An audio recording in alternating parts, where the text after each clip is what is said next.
The heroine of this story woke up in the Kentrail Earl's mansion. She'd been reborn as Marie, the nanny to little Prince Brielle. Barely opening her eyes, the first thing she had to figure out was if this was heaven or not. Right in front of her was a kid with an angelic face, and she couldn't help but be amazed. His skin was so soft, and the girl hoped he was living a good life.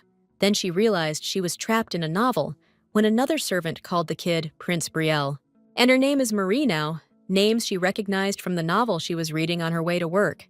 Now she's got to be a nanny, and thanks to her experience in daycare, it shouldn't be too hard. The scary part is remembering that she was reading this novel right before she kicked the bucket. But then it hit her. According to the plot, she's supposed to off this kid. She couldn't believe she was stuck playing the villain, and she wanted to go home, but she was trapped. Reality hit her hard, and Marie realized there was no going back. A little kid's voice pulled her back from the crushing darkness of despair, and then it clicked. If she went back, this kid would have to die. The very thought of it sent shivers down her spine. Brielle was just a sweet, innocent child, and she couldn't let this angel perish. Marie even started to think she was sent to this world to save Brielle. And that day, she understood her purpose in this novel and stopped trying to return. She'd already spent 3 months in this world, raising the little guy. Brielle's parents died in an accident, and his uncle, Earl Kentrail, adopted him. As a nanny, Marie actually managed to change the original storyline and save the prince. That smoothed things over for his uncle, who in the novel was totally crushed by his nephew's death. She worked with the little guy constantly and was stoked he'd actually get to grow up now. She remembers when the Earl first saw her with Brielle. He thought she was trying to off him. That's when she snapped to and explained she was just doing some special exercises with the kid. That saved her butt right there. And the Earl put away the sword he was about to stick through her throat. Somehow, she managed to actually earn Kentrail's trust. Plus, she really loved this little angel, who was already starting to roll over on his back like crazy. The girl would praise Brielle every time he did something new. While she was playing with him in the living room, the Earl came back and headed straight for them. His face was stern, but his eyes softened when he saw his nephew. The little guy, being a baby and all, just turned to his uncle and let out a burp. Marie told the little prince to be polite and saw the Earl reaching for him, but she immediately turned the baby away and asked his grace to wash his hands first. The servants milling around the room, doing their chores, pretended they didn't see anything. They were used to Marie raising not only Brielle, but sometimes the Earl too.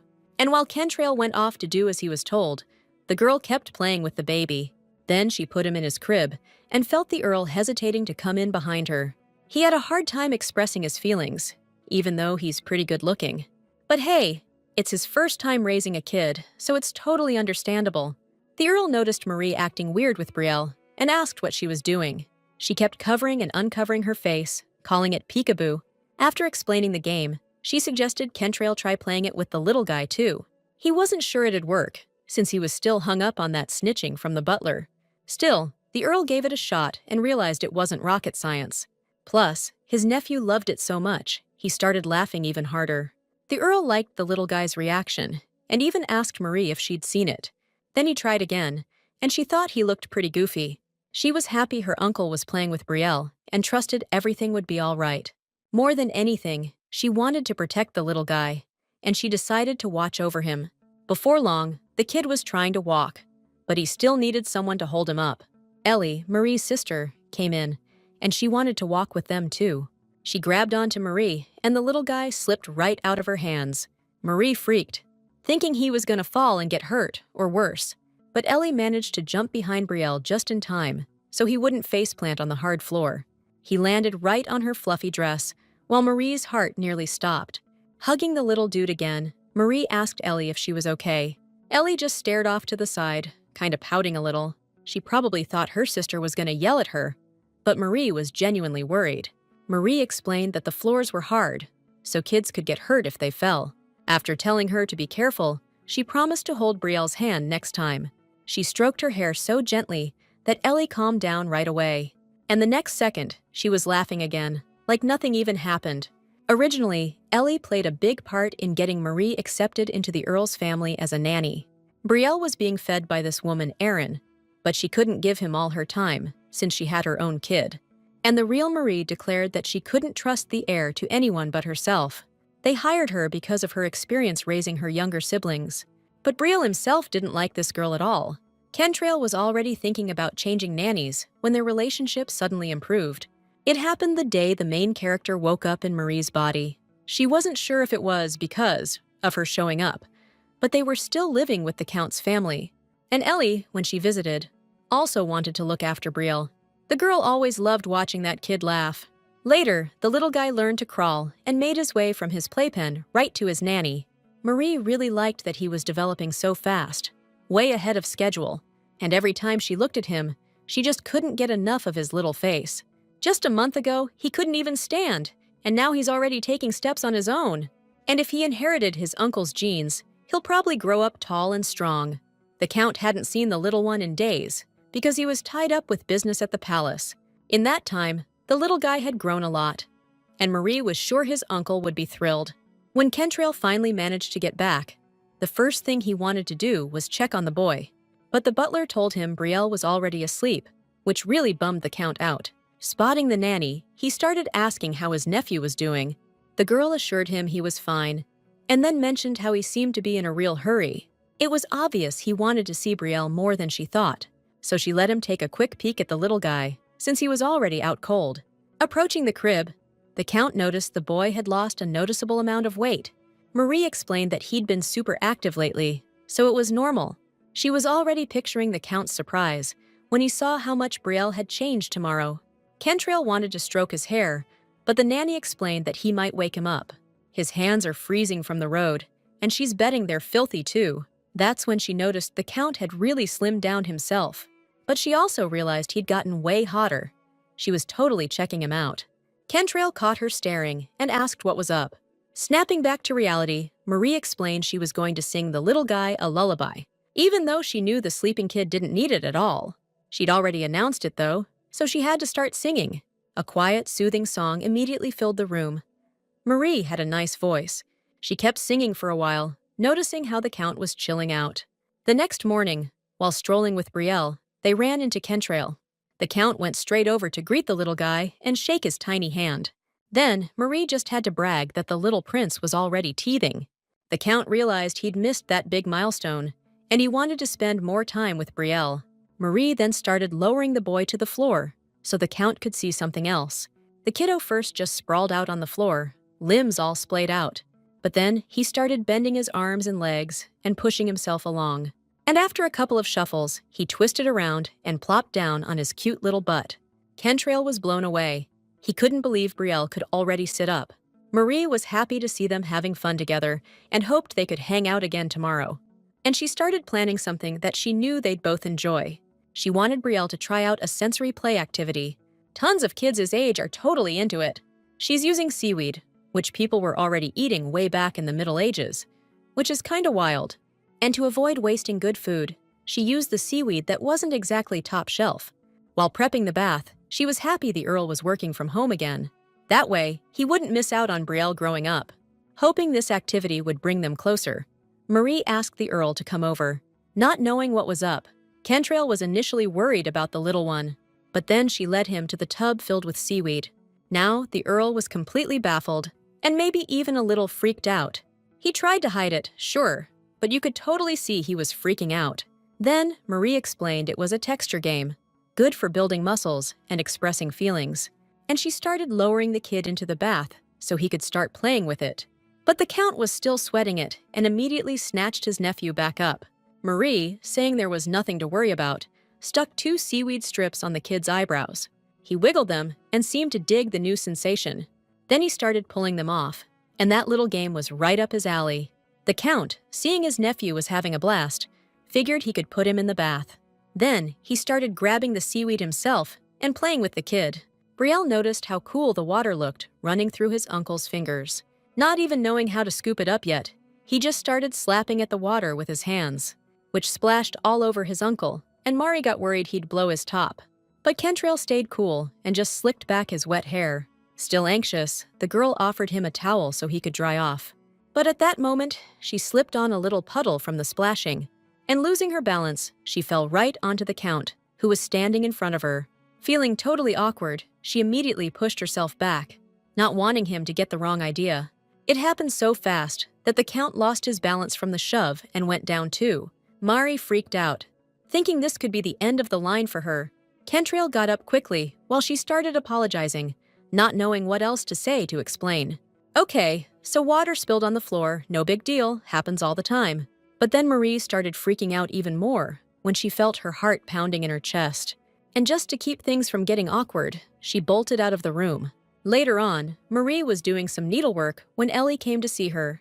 She got curious about what her sister was up to, and Marie explained she was sewing toys. The little one looked down and realized it was for Brielle. "'Cause he's just a little guy."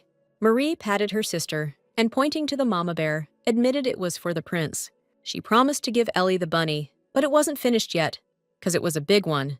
It takes more work, so the girl would get it later.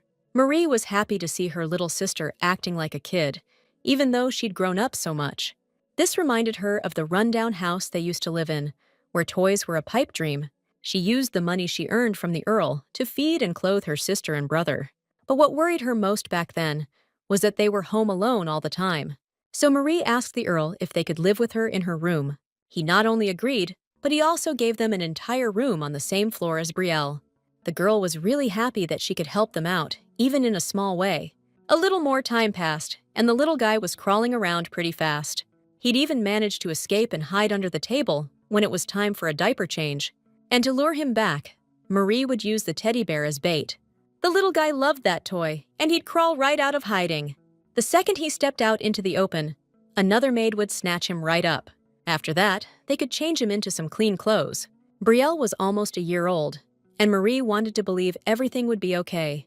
But sometimes, worry would grip her, even on the calmest days. She still had no clue who ordered her to take out this kid or why. In the evenings, Kentrail would read his nephew dragon stories. Even though he thought they were pretty messed up, the little guy loved them, and the girl was happy seeing how that reading brought the Count and Brielle closer. Recently, she needed to go pick up some things, but the boy threw a fit, not wanting to stay with anyone else. To spare the servants the trouble, the Count agreed to watch him himself, since Brielle was already used to him. But the butler later said that Kentrail regretted his decision about half an hour later. He couldn't figure out how a 1-year-old could be so damn fast. You couldn't take your eyes off him for even a second. Brielle somehow managed to climb onto the table and grab books, and the Earl was scared he'd get hurt. But the little dude was just busy pawing through the books, chucking them on the floor. One of them landed near his foot and flipped open to a page with a picture. The kid noticed it, and his face suddenly went all surprised. Kentrail didn't know what was up with him, but he got super worried about the little guy. Just then, Marie burst into the study with a suitcase, 'cause the Earl had suddenly called for her. He was already holding the kid, and told her he was worried the little one was coming down with something. The kid had these huge, round eyes, and was shaking like he had the chills.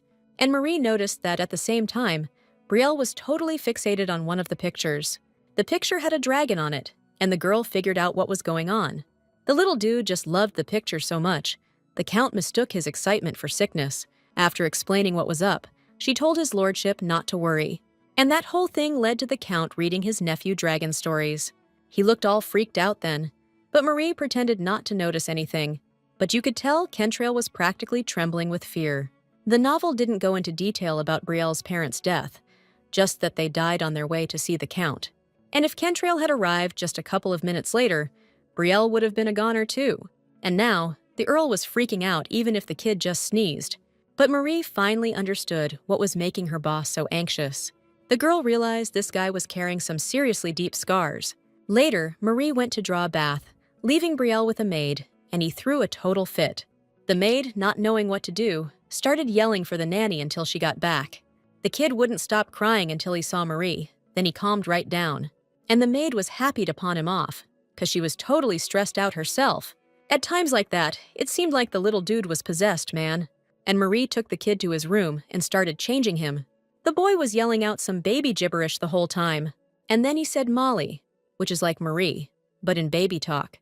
The girl was stunned, 'cause he said her name, not dad or uncle, not even Nanny.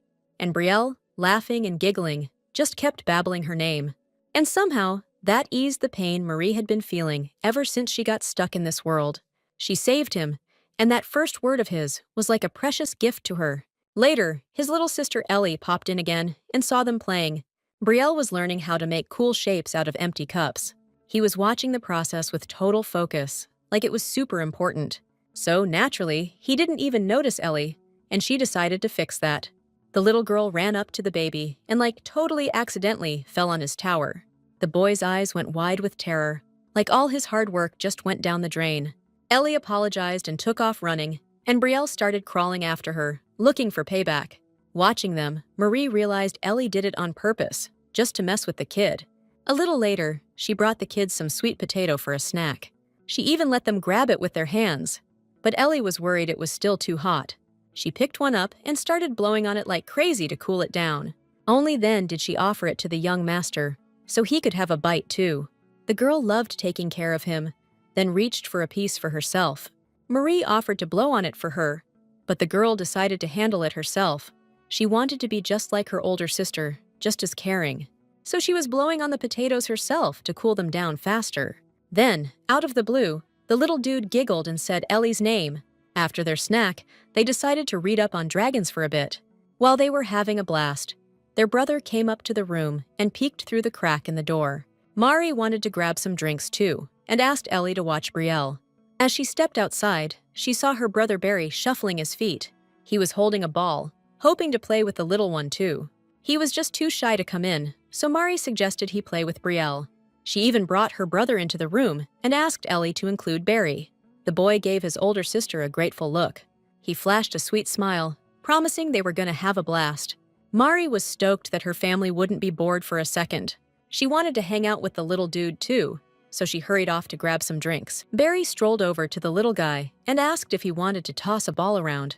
But his sister, who was already playing with the kid, suddenly got all huffy. She was not happy when the little one started crawling towards another guest.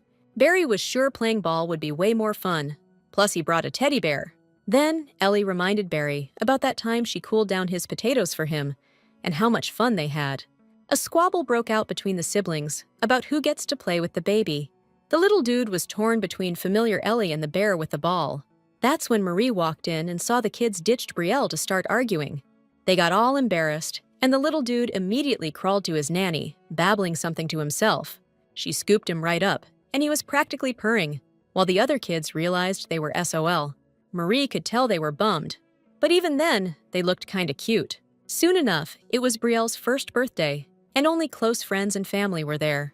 The little guy was loving all the party decorations, even though, instead of a big banquet, the Earl decided to celebrate with just the people from the mansion. Instead of a bunch of snooty nobles, he invited Ellie and Barry, and the table was loaded with good, healthy grub. Barry was tripping out, couldn't believe he got invited to an aristocrat's birthday party, but Marie thought it was the right call, so the kid could see some familiar faces. Because of this, the little guy's actually smiling for real now, and once everyone was settled around the table, the Earl decided it was time to blow out the candle.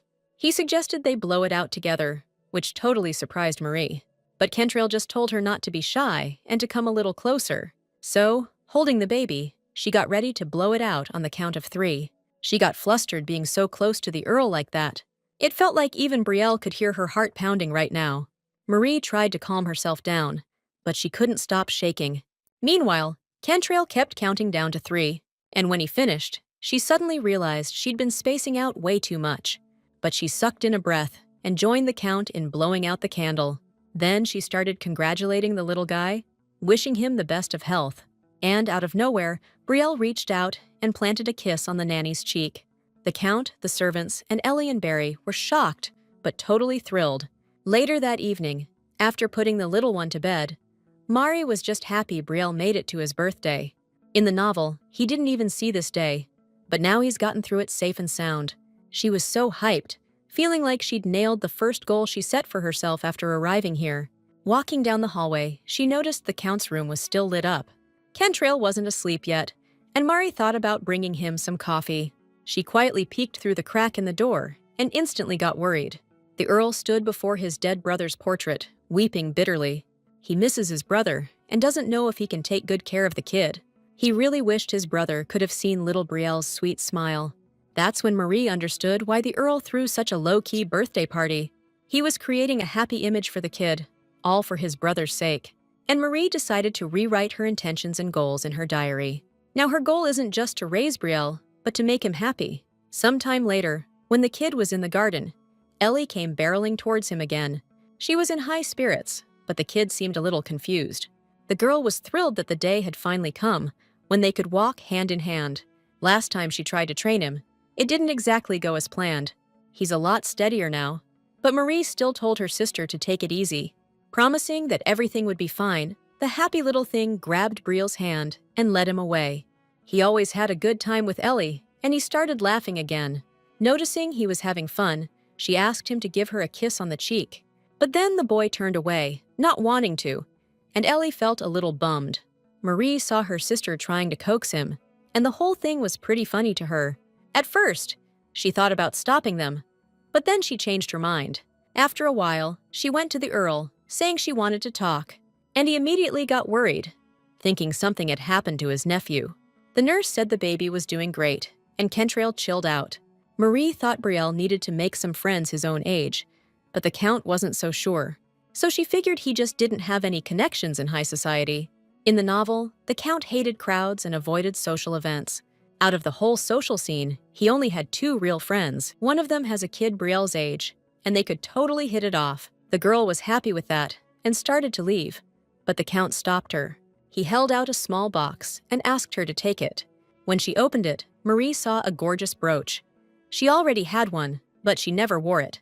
Because she's taking care of Brielle, and besides, it's totally out of style now. Ellie gave her that brooch a long time ago, and she was wearing it the moment she got sucked into this world.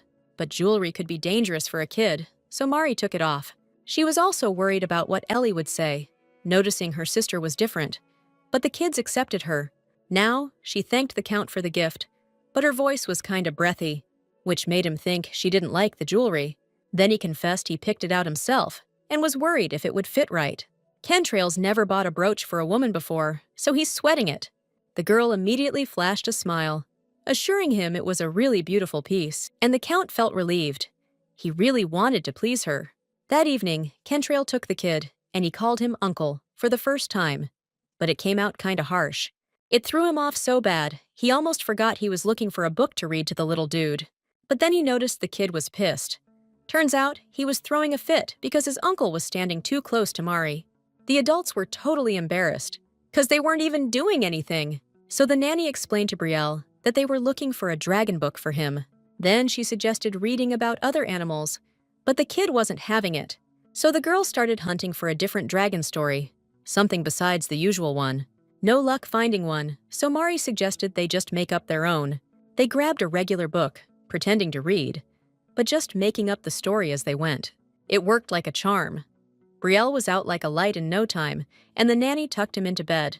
The Earl helped her put the little one to bed, and she noticed he'd gotten better at it. He'd definitely come a long way since the first time he went in to see the kid. Then, quiet as mice, they tiptoed out of the nursery. But suddenly, the Earl stopped, and Marie bumped her face right into his back. Realizing she'd run into him, Kentrail got worried, asking if she was okay. And in the dim room, lit by moonlight, Marie found herself staring at his face again. It was way too close, and she felt that familiar flutter in her chest. But she immediately pushed the Earl away, saying she was totally fine. Still flustered, she asked him to leave quickly so the baby wouldn't wake up. Kentrail was confused about what just happened, while she was trying to calm herself down. The next day, some kids came over, and Ellie was playing horses with the little guy. They were having races, and Barry was watching nearby.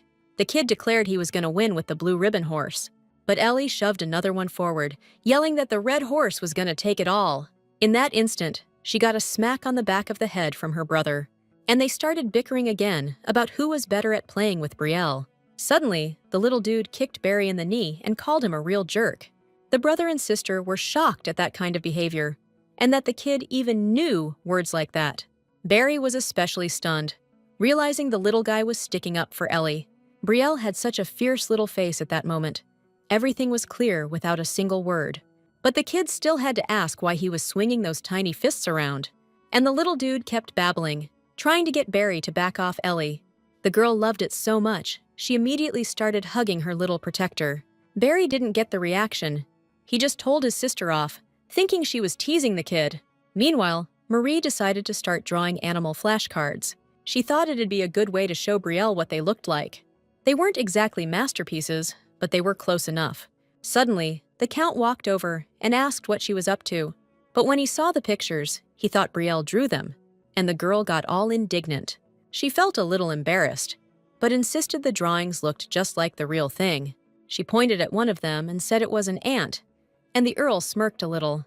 Then he did his own drawing, showing what ants should look like. Marie got even more flustered, not understanding how he was so good at it, and she remembered recently asking the butler about the Earl's grades.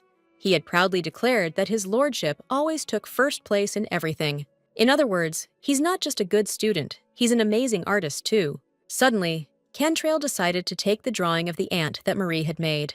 He wanted to show it to Brielle when he got older. The girl immediately protested and lunged at the Earl to grab the card back. But he just started teasing her, not understanding her reaction, since she was going to show it to the kid anyway. Still, if Brielle figures it out, Marie's gonna die of embarrassment. Reaching for the card, she tripped again and face-planted right into the Count's chest. Things got awkward for both of them, especially Cantrell. But Marie seized the chance and snatched the ant drawing away from him. While she was celebrating saving that cringe-worthy masterpiece, the Count was still flustered. But he even kinda liked that the nanny was acting like a kid for once. Later, Marie told Brielle that a new friend was coming to visit him today. She hoped he'd be excited to see someone his own age. This will broaden his horizons and be the start of his social life. Brielle started asking questions, and the nanny noticed his vocabulary was expanding. Then she brought him to the living room, where Uncle was about to introduce him to a new friend. Jaden was waiting for him, the son of Baron Jake and a close friend of the Earl. The little ginger-haired boy immediately greeted Brielle politely. Then Cantrell left them with the nanny, since he had another important matter to attend to. Left alone with the kids, Marie suggested they play dolls together. After all, little kids love toys, and it's a good way for them to bond. But 10 minutes later, the Earl and his friend burst into the room because they heard crying. In the room, Jaden was on the floor, bawling his eyes out, while Brielle was playing with a teddy bear. They were picking out toys, and the red-headed kid wanted that bear. But that was the toy that Brielle didn't let anyone touch. Mari started apologizing to Jake, but he totally got it. His kid was the same way. Cantrell, on the other hand, was still sweating how this whole misunderstanding would play out. The attempt to get the boys to bond went south, but otherwise the day was smooth sailing. Mari was just glad that Brielle was growing up to be a pretty chill kid. But she still had one major problem hanging over her head. The day she first woke up here, there was already a serious chunk of change stashed away in Mari's house. The real Mari had already gotten a down payment, but nobody ever came looking for her when she didn't deliver. For a while, she kept an eye out, but she didn't see anything fishy. And she was worried that nobody showed up, because the job got passed on to someone else.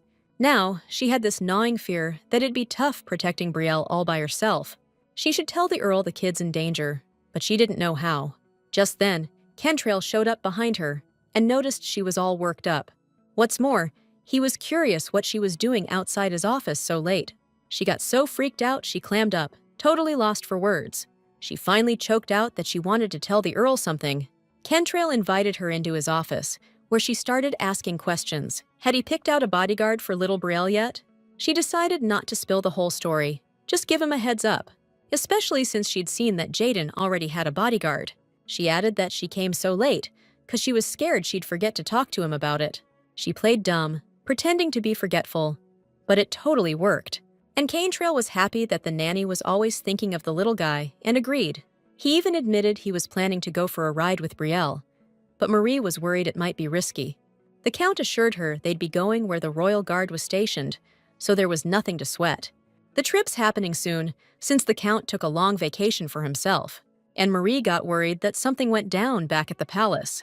Cantrell realized it had been a while since someone cared that much about him, but he explained he really just wanted to chill after working his tail off.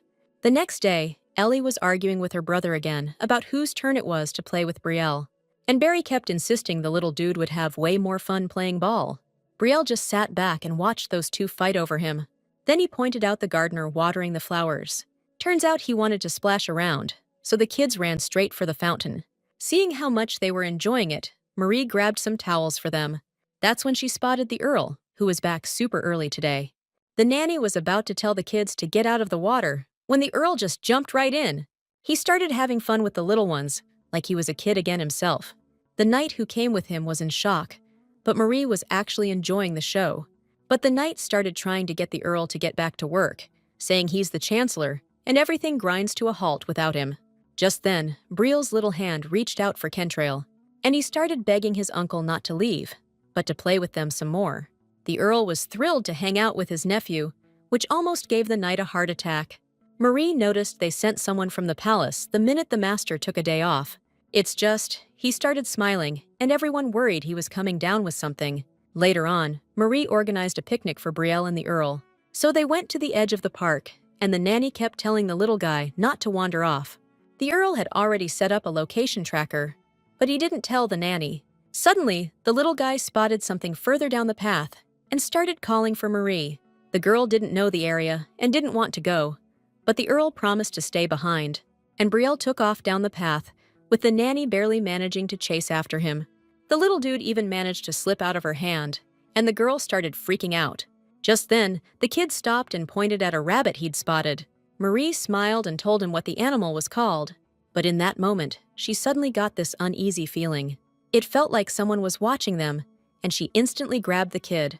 She immediately called for the Count, and he showed up in a heartbeat, worried something was up. Marie confessed her suspicion, and she was seriously scared for the little guy. The Count looked around but didn't see anyone, figuring whoever it was had already bolted. Just in case, he decided to call for the knights to give the area a more thorough sweep. Then he scooped up Brielle, seeing that Marie was shaking like a leaf from the anxiety.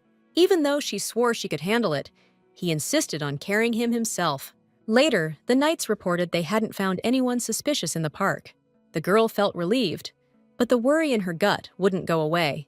And that rabbit went back to the mysterious guy who was keeping score. He thought Marie was living a little too high on the hog for someone who hadn't delivered. Time flew by, and soon it was Brielle's second birthday. This time, a ton of relatives came, from both his mom and dad's sides of the family. This job seemed like a dream to Marie, even though not much had really changed. The little guy was being super cute, hiding behind her skirt all day, because to him, everyone there was a stranger he'd never seen before.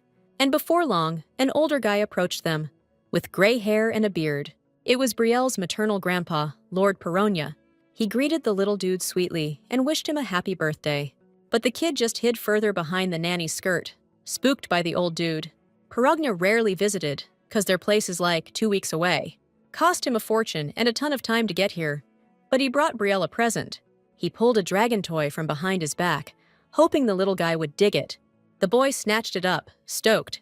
The old man nailed it with the toy, and the nanny reminded the young master that he should say thank you. So, lowering his eyes a bit, he showed his grandpa his gratitude. Noticing her good manners, Lord Peronia complimented Marie on raising him right. He knew taking care of a little kid was tough, but she brushed it off. Just then, Brielle started babbling about his teddy bear, and Marie realized he wanted to take his new toy to it. Apologizing to the old man, she headed back to the house with the little guy. Perona realized what good people surrounded this child, and he told his late daughter, Ari, that she'd be happy to see how her boy was growing up. Later, Ellie called Brielle over to ride the slide before it got dark. She couldn't play with him at the party yesterday, so she wanted to make up for lost time today. When they got to the playground, she told him to go first. She explained you gotta climb up first, then slide on down. She even helped him up the steps, and the little dude went zooming. They both dug it, especially Brielle. Then Ellie started sliding, and the gardener saw the whole heartwarming thing. He was surprised the kid was cooperating, 'cause last time he threw a fit. Next, the girl suggested the little guy go down with the bear. She also noticed the toy had new clothes, and figured Mary had sewn them. That woman pays attention to every little detail when it comes to Brielle. Ellie even got a little jealous, when suddenly the kid mimicked her weird pose. The girl realized he was copying her, and decided to tell him some juicy gossip she'd heard at the market. Marie overheard that, and immediately started grilling her sister about where she learned to talk like that. She didn't want Ellie using that kind of language, because it hurts other people's feelings. A little later at dinner, Marie was feeding Brielle with a spoon, asking him to open wide. And when he was chewing, he looked just like a little baby bird. Suddenly, the nanny suggested that the Earl, who was also at the table, should feed his nephew. The butler practically lost it, saying the head of the family doesn't personally feed a child. but Kentrail told the servant not to worry so much. And taking the spoon, he asked the little guy to try this dish. But he started refusing, no matter how much the Earl tried to coax him. But after a few tries, the little one finally agreed and opened his mouth. And after he finished what was on the spoon, his uncle offered him another helping. This time, Brielle wasn't having any of it. He even turned away. That's when Kentrail picked his moment to ask the nanny a question. He wanted to know if she was free tomorrow evening. Her evening was open, and she was curious about what he wanted. So the Earl suggested they have dinner outside. For a second, the girl was thrown. The Lord's inviting her to dinner just like that. And in this kind of setting, it sounds like a date. But it turned out he was suggesting she have dinner with him and the young master. And now Marie was kicking herself for jumping to such stupid conclusions. As they were leaving, the Count noticed his nephew had gotten noticeably chubbier, and Marie explained that he was wearing a lot of clothes because it was chilly out. So the Count asked her to bundle up too, but she insisted she wasn't cold. Kentrail was worried she'd catch a cold and give it to Brielle, and the girl dashed back inside to get dressed. To make sure that didn't happen, now the Count realized they'd reached a point where he didn't just see her as a nanny. He was sure he wasn't the only one who felt that way, but his nephew too. At dinner, he decided to feed Brielle himself and asked Marie to eat a good amount too.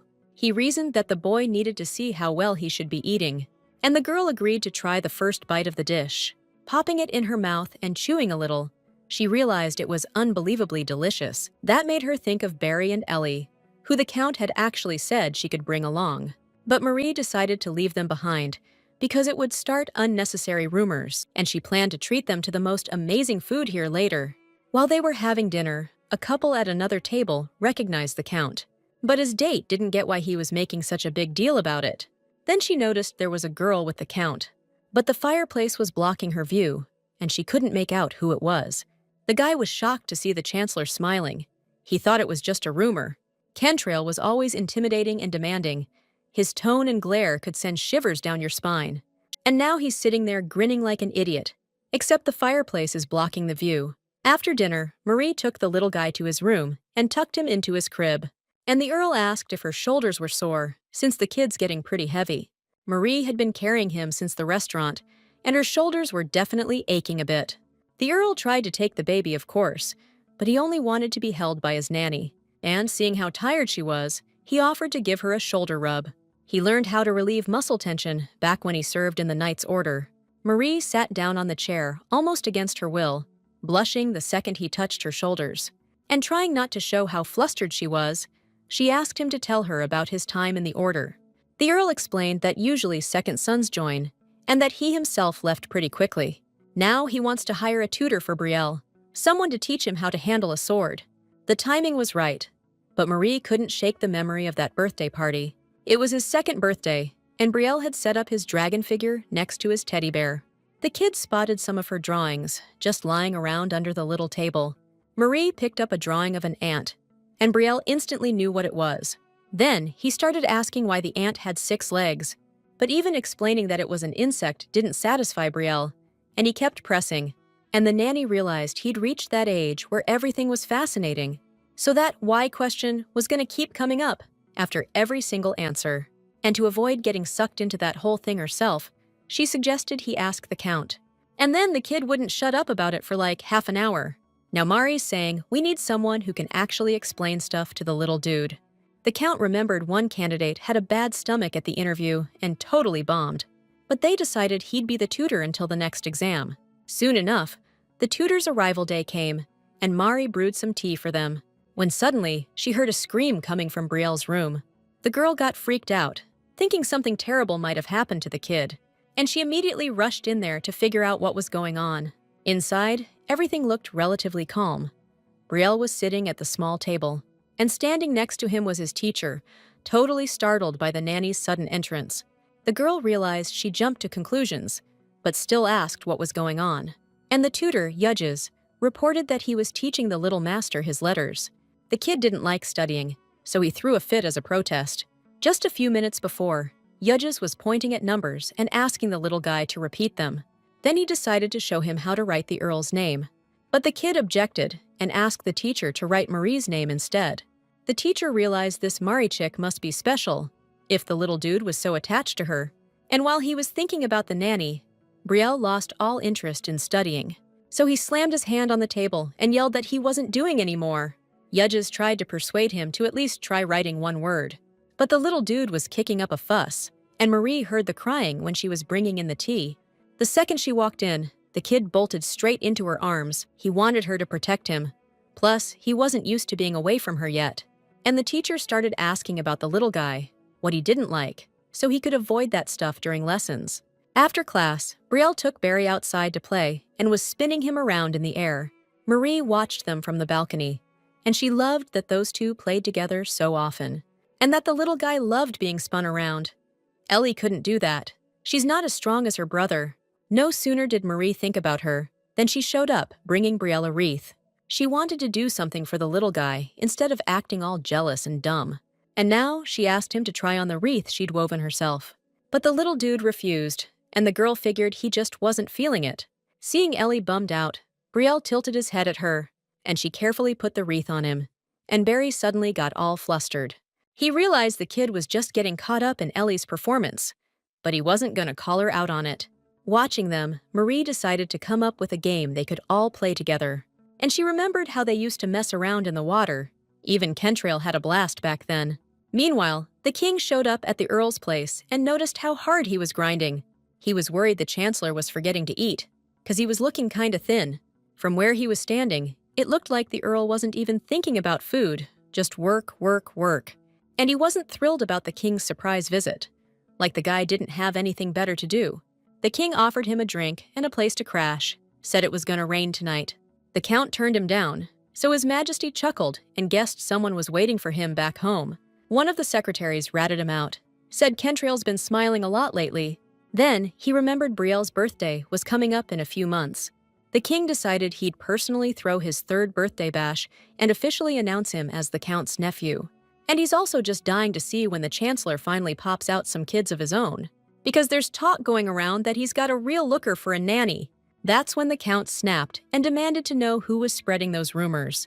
He realized then he was pissed off just 'cause another dude was talking about the nanny. Still, if the rumors keep spreading, Marie could get dragged into a whole mess. Meanwhile, she was going through Barry's stuff and realized she'd have to buy him new clothes. He'd gotten too big.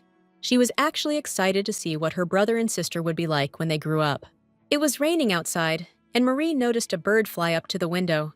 But she couldn't open the window, didn't want a draft, even though she felt bad for the bird. Glancing out the window, the girl suddenly spotted a figure in the distance. For a second, she had a really bad feeling, and she stepped out onto the balcony. She immediately thought about that money she had stashed away at home, and she figured it was someone coming for her, someone who wanted to cause trouble for Brielle. She saw the dark figure watching the place. Her fingertips started to tremble, and she got chills all over. Because reading about something and actually experiencing it are two totally different things. Shaking with fear and anxiety, the girl started asking, "Who's there?" But the figure hiding behind the tree, watching, vanished in a flash. Marie even wondered if she was just seeing things. But considering everything that had been happening, she knew someone was definitely watching her. In the novel, Ellie was sitting outside her house in the same kind of rain, late at night. Her sister and brother were super late, and the little kid didn't have a key. The girl had to wait. She was freezing, but also burning up at the same time. And after a while, she passed out right there by the door. The neighbors saw the girl lying there, felt bad for her, and took her inside their place. They were whispering, and Ellie, hearing their voices, thought Marie was back. But they were quietly saying Marie ditched the kid and ran off with her brother. Because the boys got potential, plus she grabbed all the cash and valuables. That's when little Ellie realized the harsh truth. She'd been abandoned. The next day, they saw Marie coming back to the house with Barry. They were pissed she didn't even say hi to the ones looking after her sister. The real Marie didn't take responsibility for them out of some sense of duty. She stuck around because she had nowhere else to go, plain and simple. But then she started fattening them up big time, forcing them to eat more and more. And when the kids were so stuffed they couldn't eat another bite, Marie would get all bent out of shape. And she wouldn't let them leave the table until they'd cleaned their plates, always going on about how hard she worked to put that food on the table. Truth is, she saw the Earl's ad looking for a nanny, and thought that if they saw her taking good care of his brother and sister, it'd score her some extra points. Marie got into debt, and when they came calling for the money, she tried to ditch Ellie and run. But the cash she had left dried up fast, and she was looking for a job where she could make a quick buck. That's when the original Marie, the one who became the nanny, got mixed up with some seriously shady characters. Now she's wondering if that person who approached her is the same one the tree was talking about. She tried to tell herself that the Earl's guards wouldn't let any strangers in. These thoughts were driving her crazy, and she didn't know what to do. That's when Ellie called out to her, worried her sister was getting soaked in the rain. Marie didn't even realize at first that this sweet little girl was standing in front of her, the one who was originally abandoned, and who was now smiling so sweetly. Then Brielle came out too, grabbing a towel and handing it to their nanny. These kids wanted to help Marie because she was completely drenched. And realizing she wasn't alone, that she had these kids, Marie felt a surge of happiness. She even let them dry her wet hair themselves. Later, Marie told the Earl that she'd seen a suspicious person on the estate. She couldn't make out his face, he was too far away, and he disappeared right away. It suddenly hit her that they hadn't found anyone during the picnic either. And Mari was worried if the Count would even believe her now, since no one had seen that guy again. But Kentrail immediately agreed to organize another squad of knights, and he promised to personally oversee how the knights would be selected. Suddenly, Mari realized that the Count always listened to her, without ever questioning anything. Still, she was really grateful for the trust he placed in her. Thinking about it, she closed her eyes for a moment, but then noticed the Count was looking at her strangely, and when she asked what was wrong, he assured her that everything was fine. But now she couldn't shake the feeling, wondering why he had that look on his face. Kentrail just advised the nanny to go get some rest. Meanwhile, he remembered the king's words, how he thought the nanny was quite the looker. Right then, the Count felt like crap, and couldn't put his finger on why. What's also eating at him is that someone's tailing that girl. Later, Mari started spoon-feeding Brielle, but this time, he really threw a fit. And the nanny figured he just hates being treated like a baby. Then, out of nowhere, he points right at the soup and asks to be fed. He's getting to the age where he can start learning table manners. The little guy was growing up, and Mari knew one day he wouldn't need her anymore. But right now, he's so sweet, and she wished he could stay that way a little longer. The girl had grown attached to this little dude, who accepted her without a second thought. After a while, Mari went back to the Count with another request. She'd noticed Brielle had been acting a little weird lately. He wasn't sick or anything, but she was worried something was up with him. Kentrail was thinking hard, even though he wasn't exactly a child-rearing expert. But he also hadn't asked what was going on, like he usually does. Mari was dying to get an answer, and asked him to give her his take. And the Earl told her to just chalk it up to kid stuff. Somehow he knew it was all just a phase. The thing is, just recently, a puzzled Brielle had run up to him. The Earl was even surprised he was alone, even though the kid's getting older. And the little guy started asking his uncle if he had a special someone. And he also told him, under no circumstances, to get married until he was older. Kentrail was confused, but the butler cleared things up for him. Just a few hours earlier, Brielle and Jaden were drawing pictures. The little Count was drawing his bear, but it looked more like a monster. And his new friend decided it didn't look like a bear because it was sick. Brielle was a little bummed that he couldn't draw as well as his uncle yet. Recently, Marie had shown him some of the cards the Count had drawn, and Brielle really wanted to be able to do everything like his uncle Kentrail. And then Jaden announced that Uncle Count couldn't do everything, because he's always at work and doesn't have a special someone. Then he asked Brielle if he liked his nanny, hinting that if the Earl got married, this lady would force the nanny to leave. Brielle was completely blown away by this news. The butler and a couple of other servants overheard the boys' conversation. In the end, Kentrail promised his nephew he wouldn't get married, but he didn't admit that to Marie. He was also bothered that as soon as he heard about his favorite, he immediately thought of the nanny. So Marie never found out the reason. The Earl just assured her everything was fine. He even made sure they had an escort, even for a short walk, the goal of which was to buy a birthday present for Ellie. Oh, and he reminded him that Brielle's squad of knights would be formed soon. But Marie was still worried, because the potential threat hadn't gone away. She was convinced that the guy she saw that rainy day was egging her on to do something bad. The day she died, a side story came out about Brielle's client, and she didn't get a chance to read it. So, the girl had no idea who wanted him taken out. While paying at the store, she noticed a shady character flash by outside. A wave of anxiety washed over her, and she clutched Brielle tighter. She recognized Derek. the guy with the biggest sword in the kingdom. In the original story, he was a loyal henchman of the Dark Earl Kentrail, and someone who eliminates his enemies without a second thought. Marie couldn't figure out why he was in the capital, since the story had already changed, but fear gripped her mind. The thought that the Earl might have summoned him here. Even the kid noticed she was lost in thought and started calling out to her. And after asking him to ignore it, she suggested they head home. A few hours later, when night had completely shrouded the estate in darkness, a man with a nasty scar on his face and a vicious look slipped inside unnoticed. It was Derek, and he'd come to the estate on the Earl's orders. Kentrail invited him to sit down and decided to get straight to the point. The Earl called this guy because he's convinced his brother's death wasn't an accident. After the celebration, he was talking in front of his brother's portrait about how Brielle's grandfather visited, and he believed that the late Aerie was happy from above to see her father alive and well. That day, he found a note hidden behind the portrait. Now, at night, the Count knew this could be risky. He asked Derek to stand by him, ready to fight together. Derek gripped his sword with both hands, held it out in front of him, and reminded the Count that he was the only one who'd been there for him through thick and thin, and he'd always have his back. And Kentrail thanked Derek for that knightly vow. Soon, Brielle's third birthday arrived, and important people from the capital were invited. Not long before, there was Ellie's celebration, which also got special attention. But now, with the capital's aristocrats invited, it could stir up all sorts of rumors, from Brielle becoming the heir to the boy's parents' unfortunate demise. They're gonna be talking about his birthday bash for sure. The Earl didn't want to mingle with the guests, so he went looking for Brielle. The kid was getting ready to make his entrance and was totally freaking out. The Earl turned to the nanny and suggested she come downstairs with them. She was stoked about the offer, but she still turned it down. She told them to go on without her, even when the little guy begged her. She promised him she'd come down with them next time.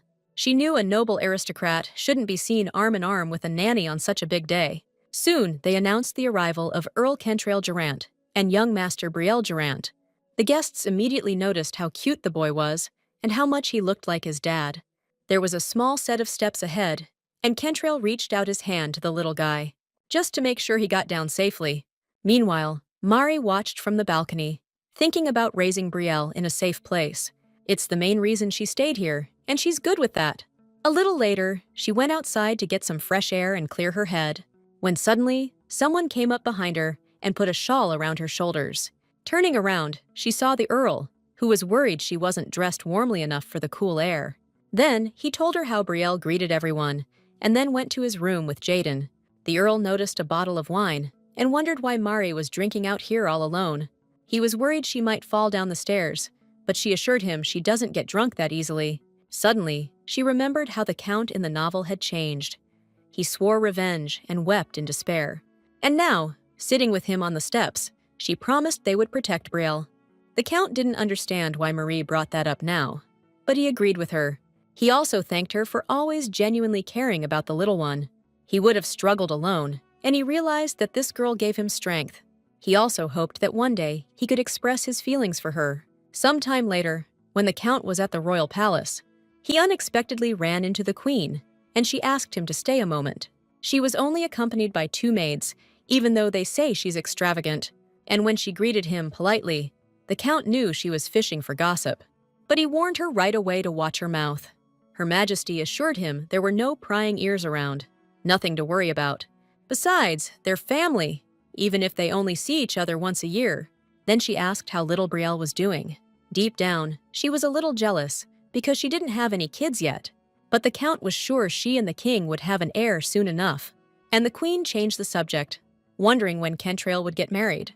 Though it's unlikely anyone would marry him, since Brielle's inheriting everything. Meanwhile, the boy was training with a friend and bragging to the nanny about winning again. And Jaden grumbled at him to keep it down, not yell it all over the house. So, to calm them down, Marie brought them drinks and told them they were both doing great. Brielle was already learning fencing, and Barry was training right alongside him. And the other knights at the Count's estate were really singing his praises. Marie was handing out lemonade to everyone, even the fencing instructor Taylor, and thanking him for taking her brother under his wing. Brielle saw them chatting and started begging the instructor for another practice round. And he wouldn't agree to take a break, even when Taylor told him to. Meanwhile, The nanny noticed that the little guy had been super energetic lately. The boy was also learning to ride horses, but he wasn't feeling it. The second they put him on that horse, he was begging to be taken down. The horse was huge, but the Earl figured Brielle would learn faster that way. And Marie, standing off to the side, was worried about the kid and told him to hang in there. Even though he was whining, he looked so cute to her, she wanted to smile. Meanwhile, the Earl kept explaining that once he learned to ride a big horse, he could ride the smaller ones too. He also told him not to be scared, knowing his nephew was totally freaked out. To calm Brielle down a bit, the Earl hopped up behind him in the saddle, and together they did a little loop, so the kid could see it wasn't so bad.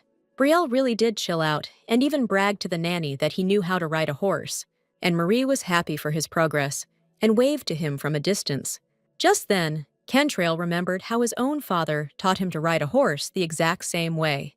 He was riding with him too, saying it's better to learn on a big horse. Marie was so busy checking out Brielle, she didn't even notice the horse come up behind her. He was snorting softly and sniffing her shoulder, kinda spooking her out. And the stable hand noticed the horse liked the nanny, which is saying something, 'cause he usually hates everyone. The animal seemed really gentle, and Marie stroked his nose. Taylor came over and suggested she give it a try, just once. But Marie didn't know how to ride, so the guy offered to help her out. Then he explained the horse's name was Dan, and he usually keeps to himself. So now if they ride together, he'll finally get his shot at taming this white stallion. Plenty of knights have tried to ride him, but they all ate dirt. The girl was a little worried they weren't supposed to be riding. But Taylor's got some free time now, since the Earl's watching Brielle, and Mari went along with it, since she never even got to ride a horse in her past life, even though she wanted to. For a second, she thought it'd be fun to have some kind of race with Brielle. Just then, Taylor came up to her, and looking apologetic, reached out his hands. He just wanted to help her get in the saddle, since she was wearing a dress. And when Mari was finally on the horse, she noticed he was smiling way too sweetly at her. Meanwhile, Brielle really wanted Marie to come ride with them, and the Earl figured it would be a good idea to teach the nanny how to ride, just in case. While he was thinking, Brielle suddenly started screaming his head off, like something terrible had happened. But that's exactly how it felt to him when he saw another dude touching his nanny. It was right when Taylor was helping her get up on the horse. The kid still grumbled that you gotta ask him before you lay a hand on his nanny. He even shook his fist at Taylor, saying that Marie was gonna marry him. Just kid stuff. But the Earl felt like he'd been doused with ice water. A little later, the butler reported to the Earl that Mr. Derrick had settled in the capital safe and sound. Kentrail thanked him for the good news and dismissed the servant. He sat in his chair for a few minutes, closing his eyes and lost in thought.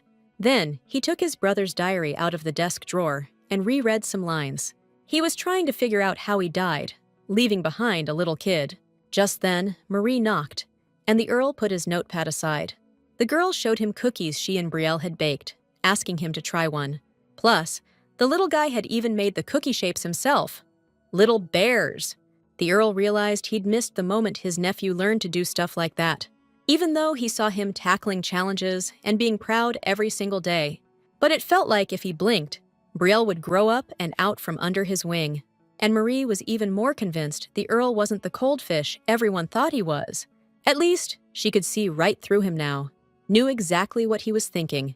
Working as a kindergarten teacher, she'd learned you can't hold kids back from growing up. And noticing the Earl was hesitant to eat the cookies, she just shoved one in his mouth. And she said it wasn't too late to spend some quality time with Brielle. She also suggested the Earl tell the little guy how much he loves him more often. Then everything would definitely be all right between them. Kentrail started thinking about words of love and immediately went bright red. Marie noticed and thought he had a fever, but he insisted he was fine. But the girl was worried. She sees how much time he spends in his study and how little he sleeps. And while she was asking questions, Kentrail suddenly swayed. Then he suddenly dropped his head onto her shoulder, which made her even more anxious. The Earl passed out, and later Brielle came to check on him with the nanny. The boy was worried, but according to the doctor, he should be better after 3 days of rest. Dude was burning the candle at both ends, wound up catching a cold. Marie told Brielle to stay away from his uncle so he wouldn't get sick, but he refused. He only agreed when the nanny promised to check on his uncle later, once he was feeling better. Then she sent the boy off with the butler, while she stayed behind with the Earl. She kept vigil by his bedside, changing his compress every so often. Before long, the fever broke, and Kentrail came to, even managed to eat some soup. Marie said that Brielle had been really worried about him and was crying, and that she was taking care of the Earl so the boy wouldn't catch anything, not admitting she was worried herself. She also told him to ease up on the work and spend more time with Brielle. After Kentrail finished eating, she gave him his medicine.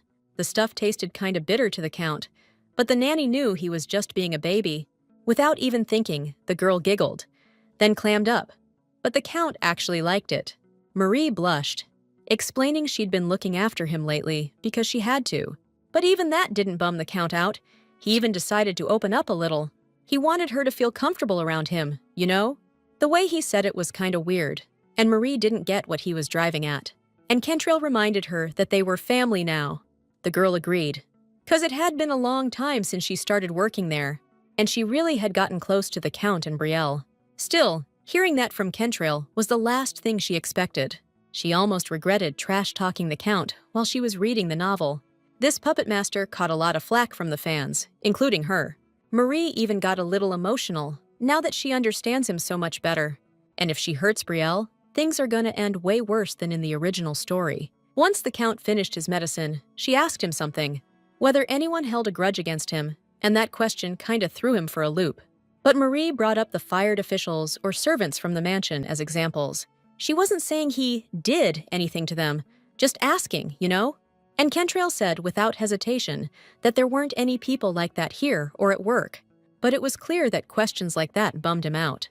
And Marie decided to leave him, telling him to get some rest. After she left, the Count kept mulling over her questions. Something felt off about them. He remembered her mentioning that she'd sensed someone else was there. Truth is, a lot of people have it out for him since he became Chancellor. More importantly, they're targeting Brielle, and the Count figured it might be connected to the animosity towards his brother. Their parents also died after getting caught up in some kind of incident. Thinking about it, the Count suddenly had a shocking realization. The next day, he felt much better, and Brielle greeted him in the hallway. The boy was happy that his uncle was feeling better after getting some rest. He wanted to give him a gift and held out his tiny hand. The kid opened his hand and gave the Count a piece of candy, picking out the sweetest one, so the uncle wouldn't feel so grossed out when he had to take his nasty medicine. Brielle bragged that he knew all about it from a super reliable source. Just then, Mari showed up, the one the little dude had managed to ditch, and the Count realized that the nanny was the one who told Brielle about the bitter medicine. That reminded him he was actually meaning to ask her something.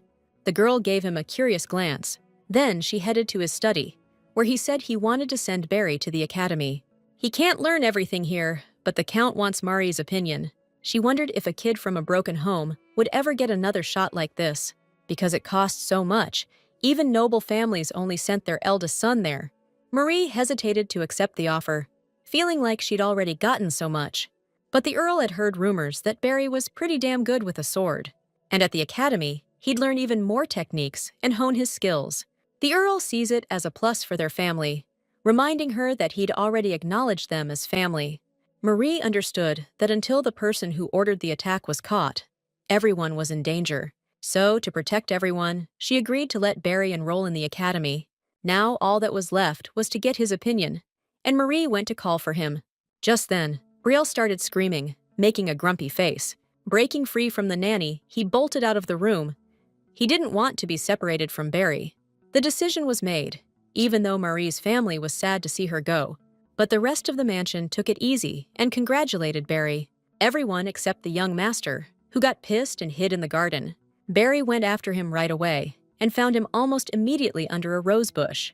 Brielle declared he wouldn't talk to him until he left, and Barry started teasing him in a friendly way, but the little guy just turned away more. Of course, the little one was sad that the person he'd gotten so used to was leaving. Barry understood that too, and he was also sad to part with the little rascal. So he started asking him not to be upset, because he was leaving to study, not abandoning him forever. In the end, Barry couldn't hold it in anymore and started crying, then hugged Brielle tightly. The kid was bummed, saying he wouldn't have anyone to train with or give him piggyback rides anymore. But he knows the academy's a huge opportunity and didn't ask Barry to stay. The kid even calls him bro, even though he's just his nanny's brother. And Barry swore he'd be back when he's a knight and Brielle would be his lord. Then he told him not to be sad but to keep growing into the same kind and awesome dude. And the kid told him to hurry up and become a knight and come back already. With that, the sad goodbye got a little sweeter, and Barry headed off to the academy. And Ellie, even though she said goodbye cheerfully, couldn't hide how lonely she felt afterwards. Marie felt bad seeing her like that, and wanted to do something for her. Walking up to her sister, she suggested they go for a walk tonight. They'll have a blast. Plus, it's the king's birthday today.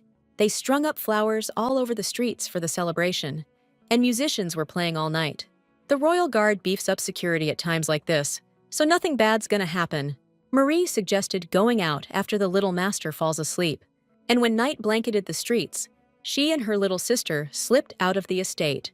It really was a lot of fun, and Marie even bought Ellie some kebabs. Then the girls spotted a dance floor and begged to go. They twirled and laughed through a couple of dances to the upbeat music. It was a moment where Ellie forgot all her troubles and her brother leaving, and Marie was happy that her sister had stopped being so down. Out of nowhere, Teacher Eujays walked up to them, stoked to see Mari. 'Cause usually she's swamped during school days. Mari noticed her little sister giving the guy a weird look. She didn't recognize him, so Mari introduced him as Brielle's teacher. After that, Eujays gave the nanny sister a polite hello. Then, he suggested they all grab a drink, and they were down. Ellie asked for orange juice, but for himself and Mari, Eujays suggested something with a kick. She figured one glass couldn't hurt, so she went for it. Besides, Eujays wanted to treat them for hanging out with him. Over a beer, he confessed he was going to buckle down and focus on the exam. And Ellie pointed out that they looked good together, since her sister would have to find her own happiness someday. Even though she saw the Earl as a potential match too, and even tried to compare them, she'd been taught that when a special vibe pops up between adults, it's time to make yourself scarce. Realizing that was happening right then, the girl announced she was going to the restroom. Marie told her to be careful, and Eujays noticed the girl was very energetic. Ellie really was a pretty lively kid, unlike her sister. And now that she'd left the adults alone, she hid around the corner to watch. Eujays shared his opinion that Brielle was the cutest little troublemaker in the family. He said as soon as a nanny shows up, he gets all grumpy, even though he's usually so well behaved.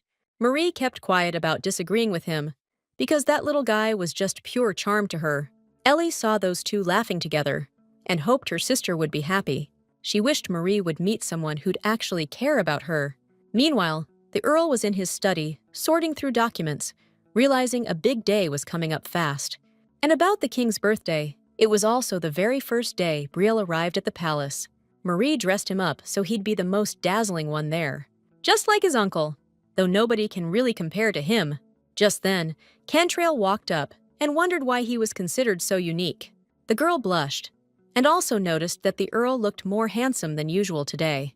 But she quickly corrected herself, saying the only incomparable one is Brielle, who just then came up to his uncle and asked him to check out his look. Cantrell scooped the little dude up and declared he was definitely the best. This kid's gonna show everyone what's what with his manners today, and the nanny's got faith he'll nail it. Soon, the arrival of Earl Durant and his heir was announced at the palace. Some of the ministers who hadn't finished their assigned tasks started sweating bullets, and the ladies started gossiping about their chances of marrying the Earl or his nephew. They were dying to know which lady would get lucky and snag that prize. Pretty soon, Baron Jake spotted Cantrell and headed straight for him. He was running a little late, but since the king wasn't there yet, no harm, no foul. Their kids started chatting too, and Jaden confessed how strict his mom was being. The Earl overheard and realized these lovebirds had a little spat. Just then, a lady came over and introduced her little daughter, Layla. The boys turned around right away, and the girl looked a little freaked out. The woman suggested the boys dance with her daughter later, but the little dudes started protesting, saying they were too young to dance, and the Earl sternly told the lady and another baron who'd wandered over to knock it off. It pissed him off that these aristocrats would even use kids for their own gain. It's because of people like that that Cantrell can't stand high society. Soon enough, the king himself showed up, and the Earl went over to greet him. He knelt down like he was supposed to, and Brielle copied him. Then, the king asked the boy to come closer, so he could get a good look at how cute he'd gotten. The kid got closer, but then something caught his eye. The king had this massive crown on his head, totally decked out in jewels. And Brielle told his uncle he was worried the king's neck must hurt from carrying all that weight. Cantrell smiled at his nephew and agreed that was probably the case. The king chuckled, amused to see the chancellor actually crack a smile. Then he asked Brielle to come even closer. The kid looked at his uncle, waiting for the okay, and he gave a subtle nod. So the boy slowly took a few steps toward the king, and when he got right up close, the king grabbed him and plopped him on his lap. The queen, sitting next to him, was a little shocked by this, but she didn't say anything. And just like that, Count Kentrail was hit with a wave of anxiety and resentment. You could hear the nobles buzzing behind him, totally clueless about what was going on. The count immediately snatched Brielle back, saying the king's little game had gone way too far. All he wanted was to hold the cute little angel just once. But the count knew that a kindness from a king with no brothers could have a hidden agenda, especially since he was hugging Brielle, a relative of the queen, even if it was a distant one. But that could really stir things up with the aristocracy. After that, the furious count stormed out of the royal palace without even congratulating the king. And now, he's refusing to go to work, holed up at home for days. Losing a chancellor as skilled as him is going to put a ton of pressure on the king. But Kentrail was spending all his time hanging out with Brielle and the nanny's family these days. People around town figured he'd started a family, and Mari kept having to explain that wasn't the case. But the earl told her not to argue and just enjoy playing house for this vacation. They strolled through the city streets, Kentrail giving Brielle a piggyback ride. And after all the talk about family, the little guy suddenly called the nanny Mom. Mari was totally shocked, of course. She didn't even know what to say. A shopkeeper, seeing how happy they looked together, decided to give them a warm roll. She asked them to share it, and Mari thanked the woman. They kept walking, and the little dude noticed other families having a great time together. Then he looked back at Mary and Ellie, who were already sharing the roll. Seeing how happy they were, I couldn't help but laugh along. While they were enjoying their walk, some dude was watching them from around the corner. After a while, the earl and his nephew got an invitation. He didn't really want to go to the event, even though the butler suggested he should, but he said he'd only go if the king apologized. And he also demanded that every kid in the capital had to sit on his lap. Now the earl was wondering if he should go back to working at the palace anytime soon, 'cause he was enjoying the break, even though he was still dealing with stuff around the house. Finding out Brielle was with the tutor, he asked where the nanny was, and the butler reported that she was out on the terrace, reading a book. The servants noticed the count's been asking about the nanny more and more. And now, ditching his paperwork, Kentrail says he feels like catching up on the news too. Stepping onto the balcony, he spotted Marie in the garden, head bent over a book. Before she knew it, the girl had dozed off. It wasn't the first time, so the count asked the butler to have a maid throw a blanket over the nanny. But he immediately got worried when he saw Marie's head slump onto the table. The girl just kept sleeping. Then someone covered her with a blanket. After a while, Marie felt noticeably warmer.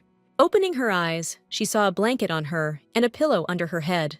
Curious to know who had looked after her so well, she went to investigate. Not far off, she spotted the butler, lurking around the corner like he was waiting for orders. The girl called him over to help her out and asked who had covered for her, and he confessed that it was the maid, on the master's orders. What's more, the maid did it with a real spring in her step. Because Mari's always so kind to everyone, and the maid was all flustered about it. The butler glanced up at the balcony where Kentrail had been standing just a moment ago, and announced that he wanted to show Mari his appreciation too. Because thanks to her, the master and the young master smile a whole lot more often. The girl blushed and pointed out that the butler himself always works really hard. Later, Brielle demanded a game of hide-and-seek, and all the servants got dragged into it. Ellie told her sister where she was going to hide, and her sister told the little one to be careful. Marie ducked behind a pillar, knowing Bree would find her there quick. But that was the whole point, so she even stuck her leg out to be more obvious. Just then, she noticed a bookshelf. There were so many books, it was overwhelming, but one of them caught Marie's eye. She immediately reached for the top shelf to grab the book. And since it was pretty high up, Marie almost lost her balance. But then, like magic, the earl appeared behind her and caught her. She got a little spooked, 'cause she didn't see him coming, though the earl figured she was faking it and asked what she was up to. He's also wondering why she needs a book about the kingdom's history. Marie said she wants to brush up on her knowledge, since Brielle keeps asking her questions. The count agreed that these books should help with that, and for a second, he thought she was kinda cute. But then he immediately freaked out at his own thoughts. Feeling awkward, he started asking about the hide-and-seek game, and the nanny explained how it works. Brielle's supposed to find her, but he's been gone a while, and she was about to go look for him herself. Marie's sure the little guy's having a blast with this game. Suddenly, the Count's expression changed, like he saw something that scared him. He saw an arrow smash through the window behind the nanny, heading right for them. The Count grabbed Marie and pulled her close, dodging out of the way so she wouldn't get hit. The yank was so brutal, they hit the floor hard. Marie's eyes snapped open. She felt blood on her face and panicked about the Count. Kentrail got to his feet, a little banged up, blood trickling from a gash on his temple. Seeing that freaked her out even more, but she was just glad he was alive. Marie was okay too, just shaken, and she had a bad feeling about what that was. Right then, the butler burst into the room. He'd heard the crash, and the Count ordered the nanny taken to a safe room and to seal every door in the mansion. The nanny was still shaking, thinking she was the one they were after now. Soon, the only people left in Marie's wing were those they could trust with their lives. The girl's jitters from the attack started to finally fade away. The knight realized the Count was way too hung up on this dame. Taylor told Marie to stay put in the room with the kids, promised he'd be back as soon as things cooled down. The girl knew that because of her, not just Brielle, but the Count was in deep trouble now. And if she'd just finished that chapter describing the perp, things would be different. Suddenly, the door behind her swung open, and Marie jumped a mile. But it was just the kids, curious about what was going on. The little ones were confused seeing Marie's worried face. So, not to freak them out, she told them she just ate too much for dinner. Ellis immediately offered to pat her on the back, and Brielle took the nanny by the hand. Marie smiled at them and decided to have a nice evening with them. As long as those little guys are keeping her warm, she's got nothing to fear. Still, even after 2 days, they haven't caught the perp. Euges came to the estate again and politely greeted Ellie when he saw her. The little one recognized Teacher Brielle. She remembered him from last time. Today, Euges wasn't here for the little master's lesson. He passed his exams and came to share the news, since lessons will be less frequent now. He sensed a strange vibe and started asking what was up. But the little girl couldn't answer, 'cause she doesn't know anything herself. Neither her sister nor the Count tell her anything. The servants are also keeping quiet, and Euges decided to go say hi to the nanny when Brielle caught up with him. He flashed some document at him and said he didn't understand a word of it. Then he started demanding an explanation, even though class wasn't in session today. And Euges agreed, but just asked the kid not to run off like that. But Ellie sensed something was up and started racking her brain for what to do. She headed to the Earl's office, wanting to spill the beans about something. Kentrail himself opened the door for the little one and asked what was going on. In a serious tone, the girl stated that she had some important intel, and after stepping inside, she explained she'd spotted a suspicious character by the mansion near that big tree, where she found a huge hole in the ground. But the Earl reassured her, saying they had reliable knights here, and anyone showing up would be caught immediately. And Ellie swore that the guy she saw in the hole was definitely a knight. She spotted him while playing with Brielle, but didn't think much of it at the time. The Earl had once told her and her brother that this was their home now, and he trusted them. So, the little one wants to be useful to her home too. Ellie wasn't sure if telling the Earl would even help, but it was all she could do right now, and Kentrail thanked her. Then, he asked her to describe the knight, and the little one told him everything. Later that evening, the Earl kept thinking back to the day of the attempt. At first, he thought he was the target, but the arrow was definitely headed straight for Marie, and he needed to know why her life might be in danger. Kentrail couldn't shake these thoughts, replaying other moments in his head, like when Marie declared they'd protect Brielle, no matter what. Questions were piling up, but the Count was sure Marie wasn't the type to hurt the kid. They both promised to protect his nephew after all. Walking to the window, he saw her playing with Ellie and Brielle, and he trusted his nephew would definitely be safe. The next day, the Count finished his last dose of medicine. His treatment was over. He and Marie were in the garden, and she asked him what he wanted to talk about. He admitted that, thanks to Ellie, they'd caught a suspicious character, a knight. They locked him in the basement and were interrogating him, but the guy was tough. The Count also praised Ellie's intuition, saying she sensed something weird was going on. Marie agrees that kids are smarter than people give them credit for, but her face looked kinda sad. And the Count remembered his talk with Derek. Derek figured nobody messes with a regular nanny for no reason, so someone had to be behind it. Kentrail now recalled Marie mentioning an escort for Brielle, and since the culprit turned out to be a knight, he decided to hire Taylor. That guy's been serving in the county for a long time, so he's trustworthy. All the while, the Count was trying to figure out why Marie couldn't open up. And he thought maybe she didn't even realize what was happening. He guiltily admitted he would have been more careful if he knew she'd get hurt. She scraped her arm when she fell, but it was no big deal to her. Still, the Count felt guilty, and kneeling beside her, he put ointment on the cut himself.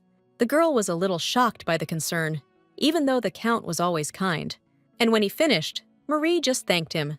He also asked her to talk to Ellie, knowing the little one was scared. He was still holding the nanny's hand, and she felt her face turning bright red. Gently pulling her hand away, Marie thanked him for his help and headed toward the house. And Kentrail froze, realizing he could still feel the touch of her skin on his palm. The girl went to her younger sister's room, where she was resting on the bed. She was hugging the rabbit Marie had sewn for her, and it was clear she was shaken up. Rolling onto her back, she admitted she knew that night. Said he'd always been good to her. Back in the day, he used to watch over Ellie and Barry a lot. Before they moved to the county, he was the one Marie trusted to look after the kids when she was running late from work. She'd also been wondering why she'd been left alone, even though she hadn't iced Brielle. But now she got it. She'd been walking on eggshells the whole time. Marie apologized to her sister for not paying her enough attention, but the little one shot back. I mean, she cooks, buys clothes, and sends Barry letters, right? Marie was blown away that her sister remembered practically every little thing. In the original story, Ellie didn't have it this good, 'cause her sister was a real piece of work. Marie was suddenly overcome with emotion and gave her little sister a tight hug. Her original goal was to protect Brielle, but she ended up helping her sister and brother too. She wanted to protect those kids, but doing that would mean telling the Earl her whole story. But she was scared, terrified he wouldn't believe her and would end up hating her. Kentrail fell asleep and dreamed he was running through a field with his older brother. He tripped over a bump and fell, and his brother reached out to help him up. To help him get back on his feet, even though the little guy insisted he could walk on his own. But his older brother wanted to carry him, so he gave him a piggyback ride. At some point, Kentrail realized it was a dream, but a really good one. He hugged his brother tighter and admitted how much he missed him. He also told him that Brielle was growing up just fine. And they kept going further and further, leaving the beaten path far behind. The next thing he knew, the Earl opened his eyes, and Brielle was sitting on his chest, patting him. The kid was so happy his uncle was awake, like he'd been waiting forever. Kentrail remembered hugging his brother tightly in the dream, and he hugged his nephew just as tight, so hard that the little guy started to complain. The dream had him choked up, and the little one wanted to know why he was crying. The Earl couldn't tell him everything. He just said he was really happy to see Brielle, and he confessed that he'd smacked his uncle because he thought he was having a nightmare. The Earl pretended it hurt, and the little guy offered to blow on it to make it better. After that little bit of healing, Kentrail picked up his nephew and thanked him. Later on, the Earl decided to show the nanny and the kids his piano skills. Plus, it was a good way to kill the kids' boredom. See, the nanny couldn't let them go outside because of the potential danger. When the Earl finished, the little ones started praising his talent and happily applauded him. Kentrail was just glad they liked it. He also noticed how much Marie enjoyed his playing. And then Brielle asked if the nanny could play the piano. She remembered learning children's songs in kindergarten because she wanted to play them herself. But it'd be kinda sus if she admitted she could play an instrument like that. Still, she confessed that she could, and Brielle was a little surprised. So, the Count promised to teach both those little tykes how to tickle the ivories. The girl had this weird look on her face after he said that, though. Then Kentrail plopped her and his nephew down at the piano. The little one just couldn't believe she could actually learn to play, and Marie was just over the moon seeing the kids so happy. Late that night, the Count, with his knight, met up with Derek again. He walked right up and started grilling him about what he'd dug up. And Derek reported back that the people the Count suspected benefited the most from Brielle's parents' demise. Then Derek wondered if they'd gotten anything out of the perp. The Count figures it's a dead end, 'cause the guy won't even squeak. But he did share that they found a letter at his place. Thing is, it's encrypted, so we don't know exactly what it says yet. Looks like Derek's gotta keep digging into this. And he asked if the Earl had given any thought to what they discussed recently. Scarface over here doubts that Nanny Marie is trustworthy, but the Earl's totally convinced the girl can be trusted. He gets Derek's concerns, but if the nanny wanted to, she would have already messed with Brielle. Besides, she looks after that kid like he was her own flesh and blood. Although the Earl admits She is suspiciously overprotective of Brielle. Derek couldn't go against his lord's word and promised to get the job done. The Count's last request was for him to look after Marie, should anything happen to him, and not just the girl herself, but her family too. The loyal servant promised to fulfill the request, no matter what. The day arrived for Barry to come home, and the sisters went out to meet him. Ellie was super excited for him to arrive. She'd even been circling and counting the days on the calendar. Today was Barry's first day of vacation, and soon they saw his carriage. A friend was supposed to come with him, and Marie told her sister to be on her best behavior. It was obvious, since as kids grow up, they start bringing friends around. The kids were bored anyway, so new people would make things more fun. Ellie was at the carriage door in a flash when her brother peeked out. They were both stoked to see each other and immediately went in for a hug. Then, another dude popped out of the carriage. Barry introduced him as his friend, Cease Keylor. Mari suddenly flinched. That name rang a bell. And not just any bell, because Cease Keylor is the main character of the novel. His hair shimmered in the sun like strands of pure silver. And he wasn't just handsome, he had a face sculpted by the gods themselves. And this novel's protagonist was the one who, according to the story, took out the villain Kentrail. Later, Taylor overheard Cease bragging about his accomplishments, while a disgruntled Brielle sat on his arm. The knight already knew this guy was capable, just by looking at his hand. He couldn't figure out why the nanny was acting so cagey around the guest. This whole kingdom where all this is going down, it's brand new. A lot of the noble families still haven't even met each other yet. Same goes for the Kaler family. They're all knights, through and through. And now, Taylor's decided to take Brielle to the Earl, even though he wanted to check out the guests. Meanwhile, Marie offered the guests a drink, figuring they were beat after traveling. As she poured, she couldn't believe Cease was actually Barry's friend. But in the original timeline, her brother never even had a shot at wielding a sword. Just then, Kaler piped up, asking where the Earl was. He wanted to thank the guy for inviting him over. Marie explained that the Earl was currently working and suggested the guests relax for the time being. Remembering the novel's plot, she wasn't sure if these two should even be meeting. A little later, Brielle snuck out to the treehouse in the garden, sulking up a storm. He was pissed at everyone because they wouldn't let him greet the guests. I mean, they were met and talked to without him even being there. Just then, Taylor approached and asked if he could come up to see the young master. But the kid forbade him from climbing up, still fuming that he wasn't allowed to play with Barry. He noticed Barry had gotten so tall already, and he wished he could hurry up and grow too. Brielle was thinking he'd been sent away because he wasn't big enough yet. Marie also came over to the tree and saw the little guy's legs hanging down sadly. She knew he was pissed, but the whole thing just struck her as hilarious. Taylor confirmed Brielle was fuming too, said he managed to catch a few choice words. That's when the nanny had a freaking brilliant idea. A minute later, the kid noticed it got real quiet and even thought about climbing down to check it out. But he was still stewing, so he decided to leave it be, and then he heard a rustling sound. He looked up and saw Mari already perched on a branch right next to the treehouse. She confessed that when she was a kid, she was a total tree-climbing ninja. She was grinning, and Brielle got even more ticked off, 'cause he was still sulking. But the nanny explained that a stranger had arrived, so they needed to be careful. She wanted to say that the kid looked super cute at that moment, but knew he'd just get all huffy again. She was trying so hard not to laugh. She didn't even realize she was losing her balance. 1 second later, she slipped and went tumbling down, and Brielle totally freaked out. But the Count was right there and managed to catch her in his arms before she hit the ground. Then, he started scolding Marie for not listening to him and being more careful. All the while, he was worried if she'd gotten hurt, but she assured him she was fine. The next thing you know, Taylor came running up, scared out of his mind, and even Brielle decided to come down. The Count sent the knight to help the little one get down safely, and Mari apologized for being clumsy and scaring everyone like that. The Count didn't keep yelling at her, and the little kid was just curious where he'd come from. Kentrail saw Mari clumsily climbing the tree from the window and got worried. It's pretty sturdy, but the nanny's not exactly an athlete. After that, the little dude wanted to meet the guests who arrived today. The Earl was cool with saying hello, especially since it was almost lunchtime. A little later, Brielle went to see Ellie, who was totally absorbed in a book, and he started asking if it was really Marie's birthday tomorrow. When she confirmed it, he asked what she was getting his sister. Ellie got her a hat, and the little guy started whining that he hadn't gotten anything. He didn't just want to say happy birthday, since she takes such good care of him. Right then, the Earl walked in, and Brielle immediately ran to him. He shouted, asking if he knew that it was Marie's birthday tomorrow.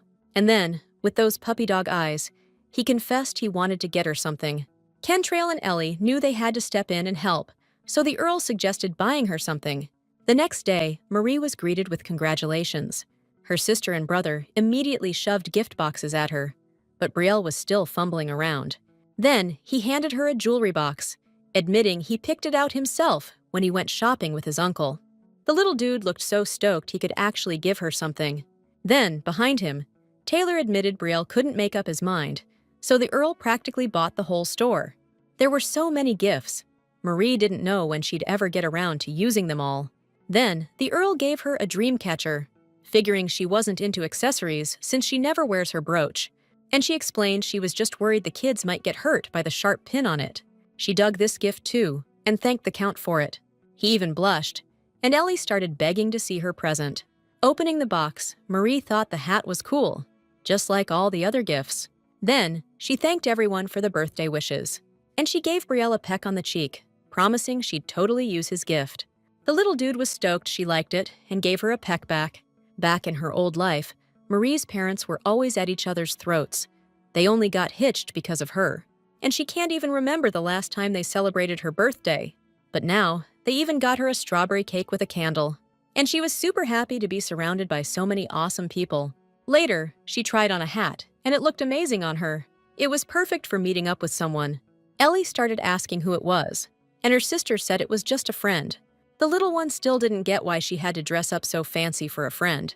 But Marie wanted to get out, especially now that the bad guy was caught. She went to meet with Erin, Brielle's former nanny. That woman's kid had grown up a lot too. It had been a whole year since she left, and she asked how Brielle was doing. Marie happily admitted that he was looking more and more like the Earl. Erin noticed Marie was all dressed up and guessed she was going on a date later, and she explained it was a gift from her sister. That's why she was wearing the hat. She could hang out till late since the kid was with the maid. That's when Marie spotted Yudges, the tutor, at the next table. He was sitting there alone, and he was just as surprised to see the nanny there. She hadn't gotten a chance to say goodbye when he quit, and realized he lived nearby. Then she introduced him to Erin, and Erin invited him to have lunch with them. The guy was shy, figured the two ladies were having a good time on their own, but they insisted, and Yudges agreed to join them. He also mentioned that Marie looked amazing today, and Erin noticed them hitting it off, so she decided to leave them alone for a few minutes. Later, when Brielle couldn't find Marie, he went to Ellie to ask where she was. Ellie was reading in the library, where the Count also worked and was having tea. That's when Ellie blurted out that Marie went on a date, and Kentrail almost choked. After all, she only said she was going for a walk, and he felt a twinge of jealousy. Then, he started asking who with, and he wasn't the only one. Brielle was clearly unhappy too. But Ellie, without looking up from her book, said she didn't know anything else. And then the little kid angrily snatched the book right out of her hands. And throwing it aside, he started yelling that Marie was only for him. Ellie started explaining that the nanny also needed to find her own happiness, and she couldn't take care of Brielle forever.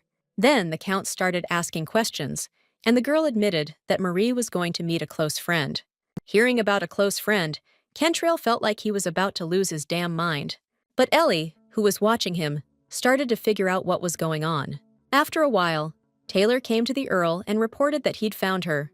Marie was at a restaurant near the market, but there's a lot of security there. Seemed like nothing to worry about, but the Earl was clearly waiting for more details. And when Taylor reported that the nanny was there with a guy, Kentrail turned purple with jealousy. But he immediately pulled himself together, so as not to give himself away, and just sent the night. The Earl berated himself for not being able to control his emotions, but he knew he should congratulate Marie if she met someone she liked. That would be the right thing to do. But right now, he was a total mess of conflicting feelings, and that girl kept popping into his head more and more. The Earl knew he didn't want to lose her or let her go. It was tearing him up inside. But he was scared that Marie might not feel the same way about him. He figured she might be into someone else, and the thought was killing him. He glanced out the window and saw her come back, laughing with the butler. And the Earl tortured himself, thinking she was having a great time on a date. On the way to the house, Marie told the butler she was just out for a walk. Just then, Brielle rushed up to her, grilling her about whether she really had a date.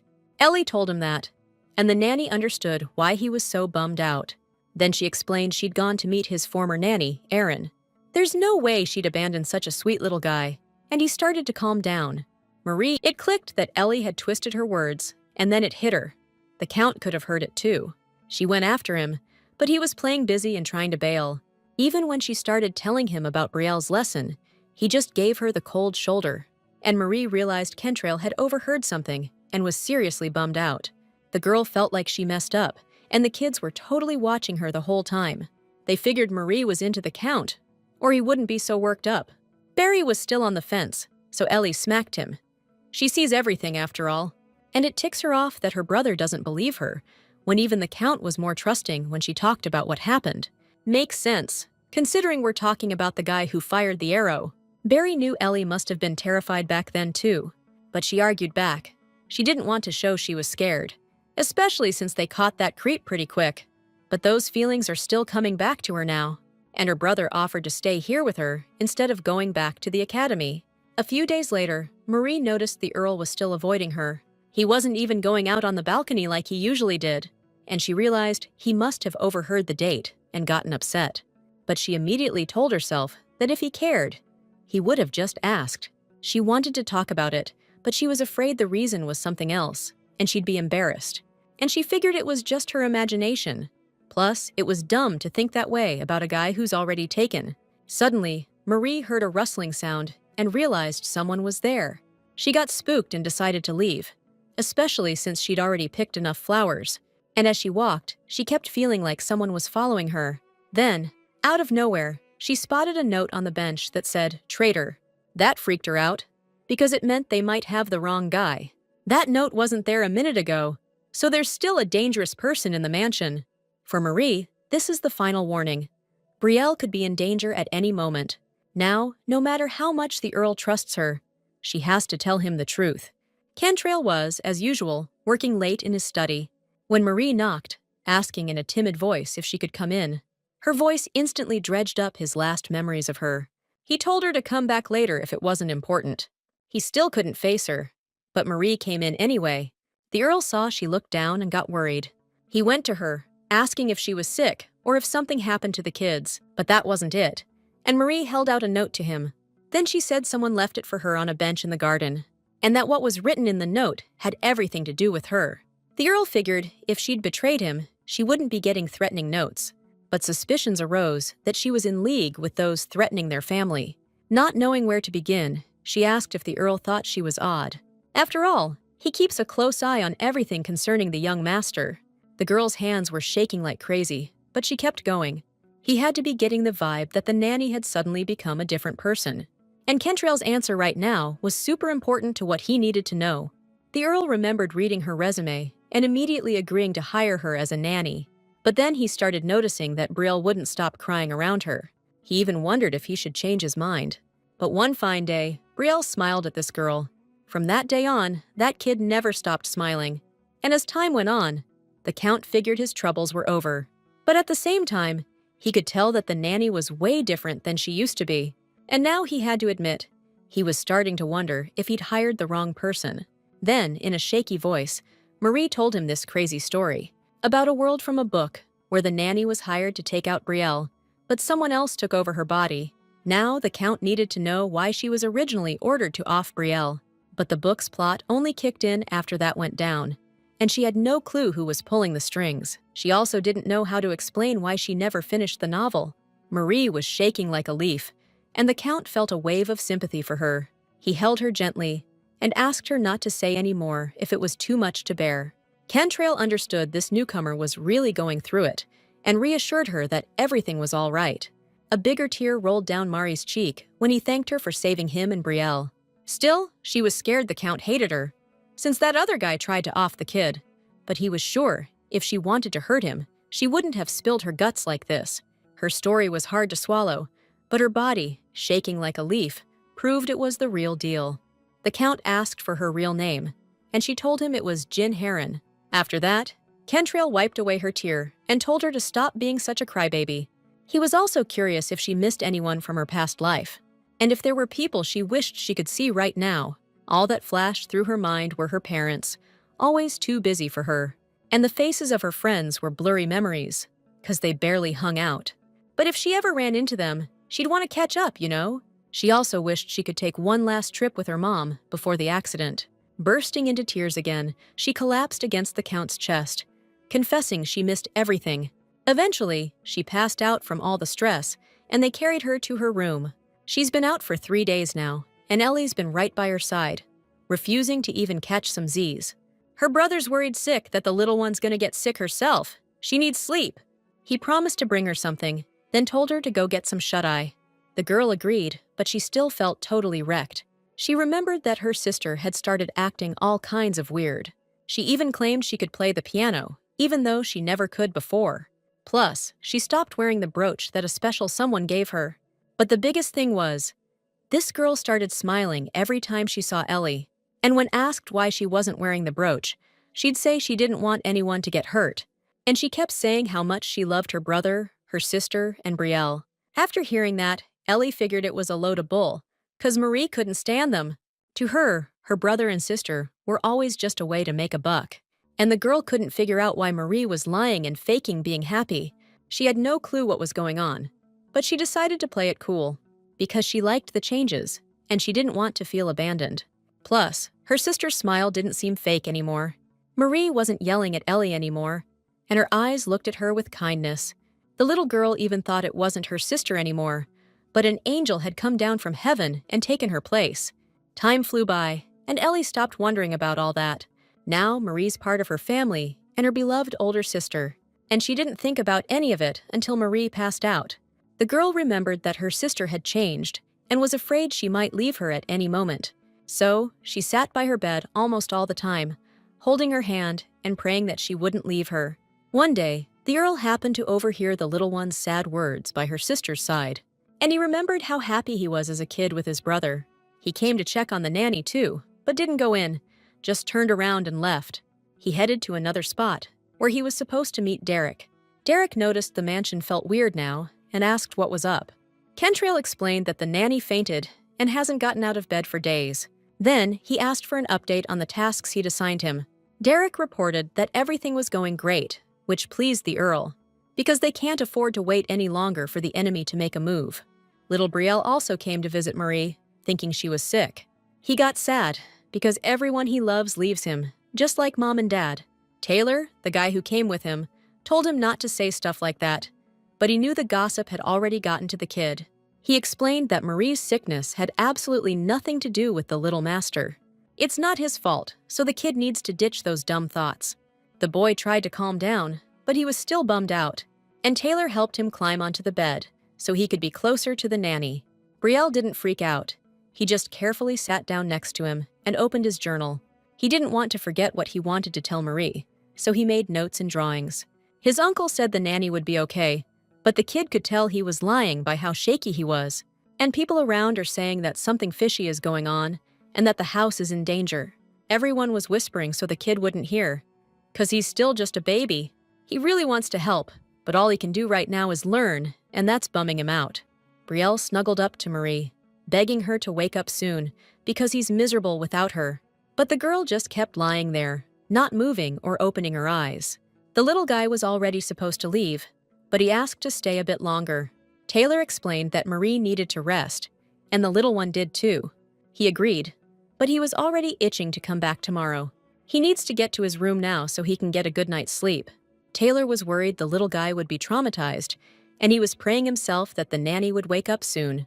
Then, 5 days after she passed out, Marie finally opened her eyes.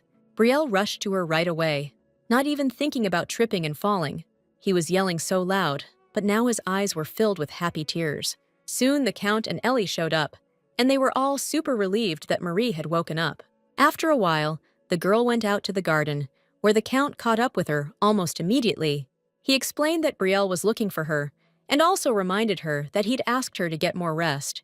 Marie was feeling suffocated, being stuck in her room all the time, so she came out for some fresh air. She's not going far, though. She remembers the danger hasn't passed yet. Besides, Derek's guarding this area, so she feels safe. Suddenly, the girl declared that the Count was the one who needed more rest. And touching his cheeks, she pointed out how much weight he'd lost. but she started to suspect that he was just really, really worried. Kentrail admitted it was true. She'd passed out right after things went south between them, and he was scared he'd never get to tell her what he wanted to say. In an instant, Mari got serious, thinking this was going to be some kind of confession. But the Count said he'd understand if she decided to leave, now that she'd found someone she liked. Realizing he was still hung up on her date, Mari assured him she'd been meeting with Aaron, and that day, she'd just worn the hat Ellie gave her. The Count then realized it was all just a big misunderstanding. Still, he had a hard time believing Mari was hanging out with Aaron. Now he felt like a total idiot, but changed the subject, asking Marie to stay inside for a bit. As for the former nanny, he suggested sticking to letters for now. Kentrail was about to leave, and Marie turned away, trying to hide her blush. The Count was beet red himself, but he tried to quickly compose himself. Then, he walked over to the nanny and draped his coat over her shoulders. He was worried she wasn't fully recovered and might catch a cold. As for himself, he assured her that he only looked thin, but he was in great health. The girl gave him a sweet smile, appreciating his concern, and she wanted to say something back. Just then, they heard Brielle's clear voice, calling for the nanny. The two adults immediately took a step back from each other, and the Count reminded her that the little one had been looking for her for a while and asked her to go to him quickly, because the kid was really worried after she passed out. Later, Jaden stopped by to see Marie because he wanted to give her a gift. He'd put together a little bag of all the tastiest candies, hoping she'd feel better soon. Plus, it was his way of saying thanks for making him that doll the other day. Then Brielle showed up with pudding, and you could tell the boys were totally competing for the nanny's attention. The little dude figured something sweet would help her bounce back faster. He even fed Marie with a spoon, and she admitted it was seriously delicious. She'd heard a rumor that Jaden had gotten into it with his sister, Sia, and he started making excuses, saying she'd swiped his favorite toy. Brielle chimed in, saying he'd give his sister anything she wanted. But when Jaden asked if he'd give up his teddy bear, he totally fibbed and said he'd give that up too. Meanwhile, the Earl was chatting with Jake, who was genuinely worried if everything was all right. He'd heard security at the residence had been seriously beefed up recently. He knew something was up and offered his help if needed. Baron Jake was an old friend and loyal ally, but the Earl didn't want to drag him into this mess, because he's a father too, and Kentrail insisted everything was fine. Jake thought he was being stubborn, but knowing his friend wouldn't spill the beans right now, he just asked him to let him know if he needed anything at all. And he thanked him, knowing Jake could take care of Brielle if anything went south. A lot was still unclear, but the list of suspects was slowly getting smaller, and there's one person who stood to gain the most from Brielle's parents' demise. This is Kevrin, the king's father-in-law and the queen's dad, here to visit his daughter and son-in-law. The king, always wearing that damn smile, greeted him with a little too much cheer. Kevrin was here to drop some juicy news on his son-in-law. He'd heard whispers that something went down at the chancellor's mansion. Turns out the king already knew, but he noticed the worried look on his father-in-law's face. And he realized this news really got under Kevrin's skin. But Kevrin insisted he was just worried about his nephew's well-being. The king didn't argue, and with a hint of sarcasm, he pointed out that he was the one who exiled that nephew to save his own skin. He knows his political weaknesses, and he's even admitting them out loud. Backing the king on this means drawing a line in the sand with the chancellor. But criticizing his decision is completely off the table, no matter what. The silence hung heavy. Then the queen jumped into the conversation. She asked if Kentrail and Brielle were doing okay. But she clammed up real quick, feeling the king's icy glare on her. He's convinced she already knows everything and is just turning a blind eye to help her dad. The queen started to protest, but the king shut her down fast. Because seeing them together again, he realized they really were two of a kind. The atmosphere started getting thick. Even the king's smile vanished. Kevrin decided to bail, saying he had urgent business, and the king told his wife to leave too.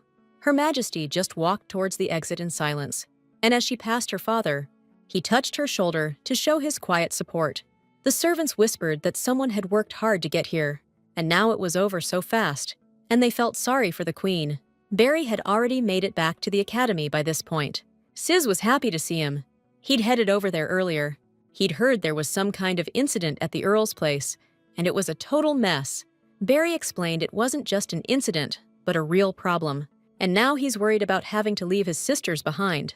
A few days before heading to the academy, Barry went to see the Earl. To say he doesn't want to go back there? Kentrail already knew that. He knows the kid ain't over what happened to his sister at the mansion.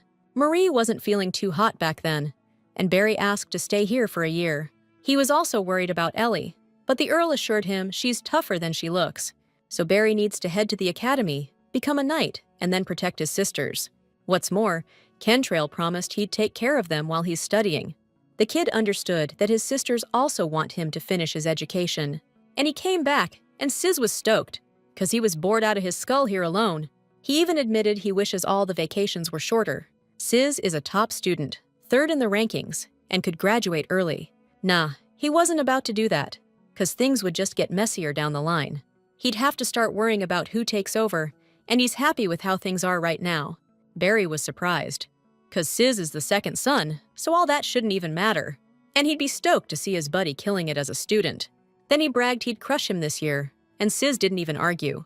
Truth is, Kaler just saw the guy as sincere, maybe a little too innocent.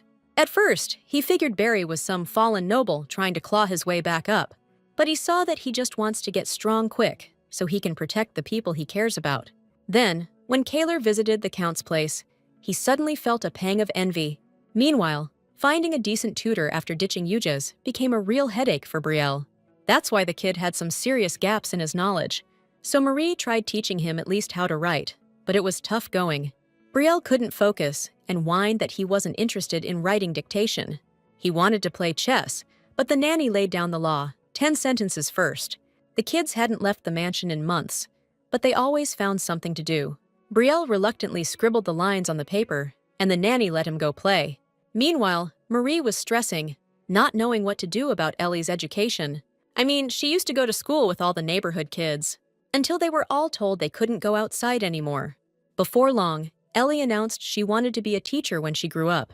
Marie was a little surprised, but the girl had been thinking about this for a while now. I mean, she's been watching the young master all the time.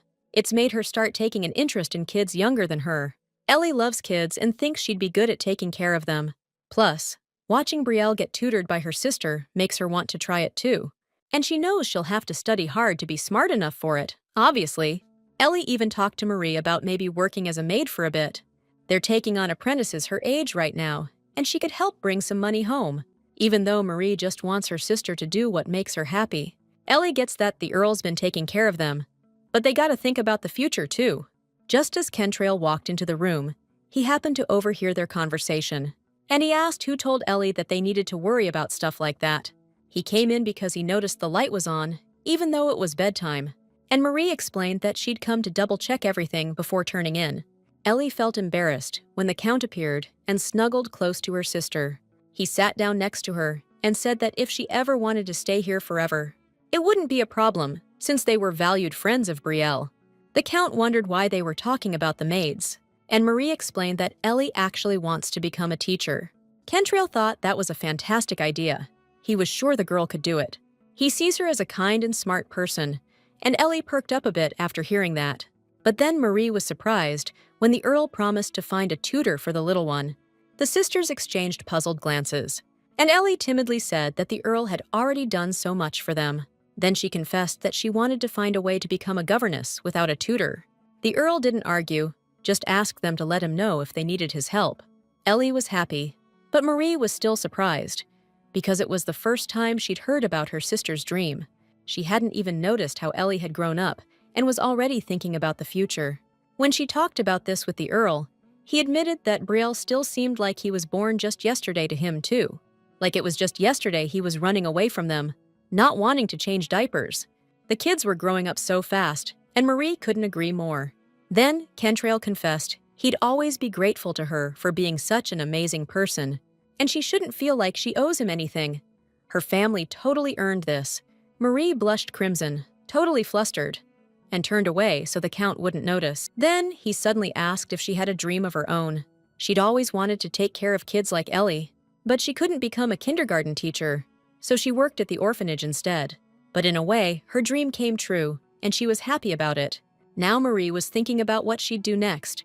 Right now, all she wants is for the kids to grow up healthy and safe, and the Earl mentioned she still had time to think things over while the kids grew up. After that, they said goodnight and went their separate ways to bed. The Earl kept thinking how he wished he could support Marie in chasing her dreams, whatever they might be. Time passed, and winter arrived, blanketing the county in snow. Marie stepped outside, while Ellie and Brielle should already have been in class. She knew those two were probably itching to get out of there. Brielle really couldn't wait for class to end, worried the snow would melt. Ellie had already turned in her worksheet with the problem solved, but the Earl asked her to think it through again. A little later, Marie brought some warm cocoa to cheer the kids up. She even made a cup for Kentrail. The Earl decided to dedicate himself to teaching the kids, seeing as the search for the culprit was going nowhere. He bragged that Ellie was making great progress, 'cause she's sharp and driven. Marie suddenly looked at her sister with this kind of worried expression, like she was concerned. And the Earl realized it was 'cause she'd been sneaking out, even though he'd asked her not to. To distract Marie, he started bragging about how he was top of his class, so Ellie was better off learning from him. A little while later, Brielle also grumbled that he was all done too. And Kentrail praised both kids for putting in such good effort. The little ones just stared at the adults with these pleading eyes. Their request was clear without a word, and the Earl gave them permission to go play. The kids bolted right away, and Marie barely had time to yell for them to bundle up. And she was worried that it was slippery out and they might fall. Then she felt the Earl's hand on her shoulder, telling her not to worry. It was the first snow of the year, and he suggested they go take a look at it. The girl agreed. She actually liked the idea, but she jumped when the butler suddenly appeared in the study. He was holding outerwear and asked the Earl to bundle up, because it was freezing outside. Kentrail took the fur wrap and put it around Marie's shoulders. Her health was way more important to him, and she blushed again. Then she noticed the butler was still standing there. He figured something like this would happen, so he got another wrap ready. Marie stormed out of the office, thinking the Count was laying it on a little thick with the maid. When they both finally stepped outside into the courtyard, kids were already running wild. Snow was still falling, dusting their shoulders. The first snowfall since Marie arrived. That's when she first held Brielle, who couldn't even walk back then. And now that little kid's running around like a maniac. And the Count, who everyone says is a real hard case, is walking right beside her, matching her pace. Marie noticed he kept glancing at her, like he was trying to figure something out.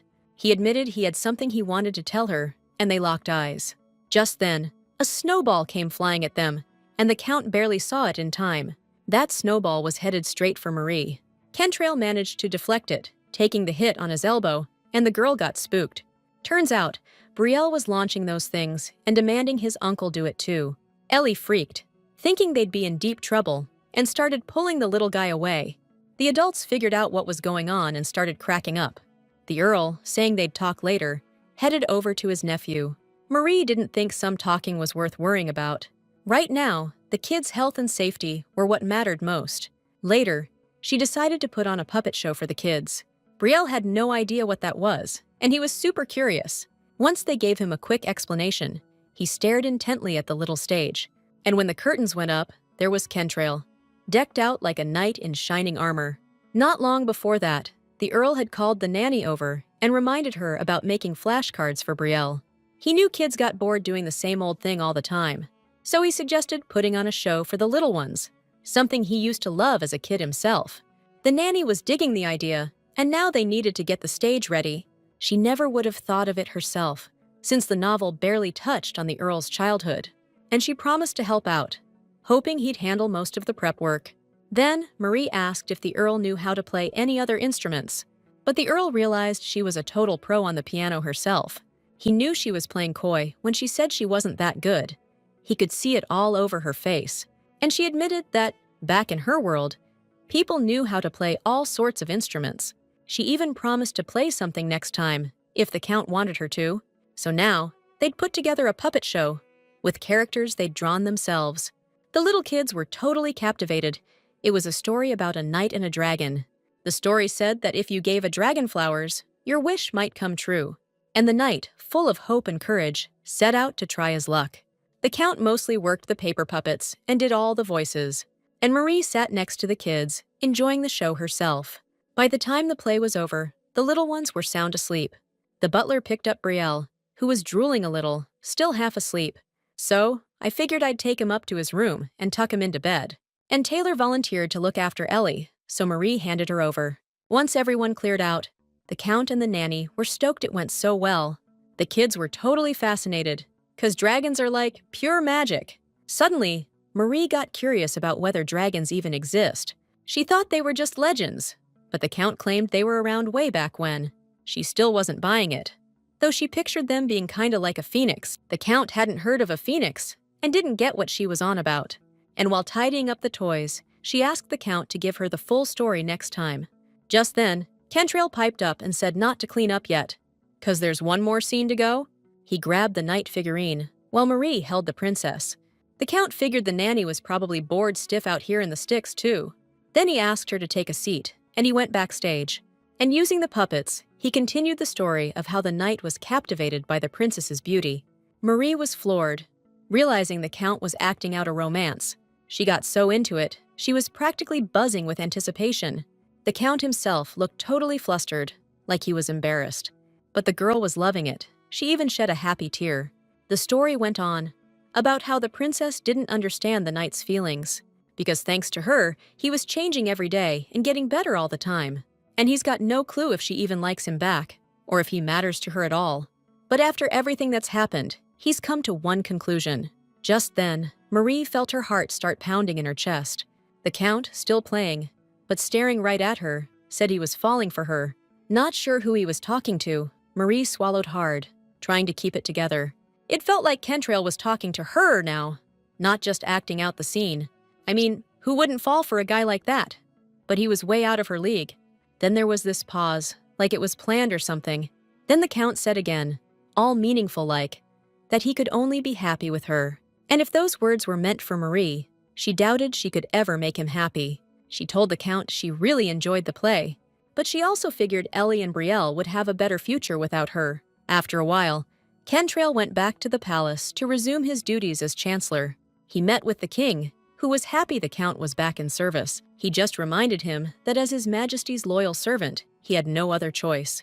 The king got curious and asked if Kentrail had sorted out his personal affairs during his leave, and the Count handed him a document confirming he'd been dealing with some urgent matters. His Majesty noticed the young man next to the Chancellor and asked who he was. The commoner kid, Vidal, was super nervous, but bowed to the king. When the Count invited him, he didn't think he was good enough to visit places like this, but he was acting Chancellor while the Count was away, and His Majesty was pleased to finally meet the guy. He liked how the kid worked and thought he deserved a reward, and he decided to hand over all the documents right away, even though the Count asked him to double-check them one more time. He was even surprised, realizing that the king always handled documents like that. But he couldn't doubt the guy he himself had chosen, right? With those words, Kentrail sensed something fishy, but stayed quiet. He just asked to be the one to deliver Vidal's reward. The Count announced that he wanted to give the young man a noble title. Vidal himself immediately freaked out at that statement, fearing the king's wrath. And someone else pointed out that the Earl's choice caused some unpleasant chatter. But the Chancellor thinks it's just gossip. He wants to give the people what they deserve. And Vidal's the guy he can trust with important stuff while he's away. He's not planning on disappearing again anytime soon, just saying who he trusts in the palace. The king wasn't thrilled with the idea of turning a commoner into an aristocrat, but the royal power's still shaky, since the system's not fully set up yet. Even when Kentrail was made Chancellor, the nobles put up a lot of resistance. And the king needs talent, not just blue bloods right now, so he's got to agree. If the Earl has to be away in the future, he needs a capable guy by his side. Plus, by gradually giving people noble titles, the king will show that the central government is strong. It's not a high-profile title, so the nobles won't put up a fight. After hearing the Earl's arguments, His Majesty promised to consider it. A little later, as Kentrail was heading home, Vidal ran up to him, but the Earl stopped him and signaled for him to leave him be. He then climbed into the carriage, where Derek already was, saying the preparations were complete. That pleased the Earl, and he apologized again for making him do this. Then, he shared his conversation with the king about Vidal, believing he'd be accepted, especially since His Majesty thinks Kentrail is on his side. And soon it should be announced that the Queen's palace is recruiting new maids and servants. Derek was ordered to send the prepared personnel in time for that. The Count suspected the Queen benefited from the deaths of her parents and brother. He wasn't sure if Brielle was a target yet, but it might be connected to the case where her parents were framed. Derek's mission was to track down the people who got the boot during that incident. Finding the truth was crucial to the Count, but he also told the knight to watch his back. After that talk, Kentrail headed back to his estate, where a clearly worried Mari met him right on the street. She was freaking out because he was so late, but she didn't want to admit she was waiting up. So she claimed she was just there to help the butler with some chores. The girl felt kinda lame having to make up excuses like that, but she couldn't look the Count in the eye after that whole puppet show thing. But it wasn't polite to look away, so she asked him how his day went. Kentrail said everything was normal, pretty boring actually. Then Mari noticed he wasn't looking her in the eye either, but since she wasn't sure she could make them happy because of her position, she decided it was better to stay out of it. Besides, she'd already told him everything, and the Earl should take care of the rest. Still, Mari couldn't get little Brielle out of her head, so, stepping closer, she boldly took Kentrail's hand. And while he was trying to figure out what was going on, she declared that he was lying. She knew something had happened at the palace today, and she was worried. The Count and Brielle had become so important to her, she couldn't just stand by. No matter what happened, she wanted those two to find happiness. The next thing she knew, Marie realized she'd grabbed the Count's hand without asking. Letting go immediately, she explained that it was obvious when he was being dishonest too. Just like with Brielle, which made sense, since they're family. Turning her worried face away, Marie reminded him that she'd shared her pain with him, so he could talk to her too, if things ever got rough for him. And to get the Count to agree, she threatened to keep her own troubles to herself if she had any. Kentrail was just amazed at how observant this girl was. Still, he agreed to her request, and Marie smiled at him again. After that, the Earl admitted he'd been having a rough time lately. But he didn't get why the nanny was so worried. Since she's the one with the hardest job here, Marie just wanted the Earl to open up to her, so they could figure things out together. She wasn't trying to interfere, but Kentrail immediately shot that down. Because if it wasn't for her, things could have gotten way worse. Then the Earl confessed there was something he couldn't tell her in front of everyone. He suspects the Queen and his uncle are mixed up in this whole mess. Marie was lost in thought, because those people weren't a big deal in the original story. The Earl got caught during the palace raid, but it's not clear why they were targeting Brielle. Kentrail's parents were in an accident, and he was wrongly accused of some shady dealings. Uncle took over as head of the family, and the Queen got some of the power, and Marie started to suspect that Kevrin did it to grab control of the imperial family. If that's the way it is, then the king could be in on it too. The girl felt for him, since she'd never been threatened by her own family. But if Brielle's relatives are behind this, he's gonna be floored. All that was left was to hope they weren't involved. The Earl noticed Marie's worry and promised to protect her and the kids with everything he had. So she shouldn't stress so much, but the nanny's got a request too.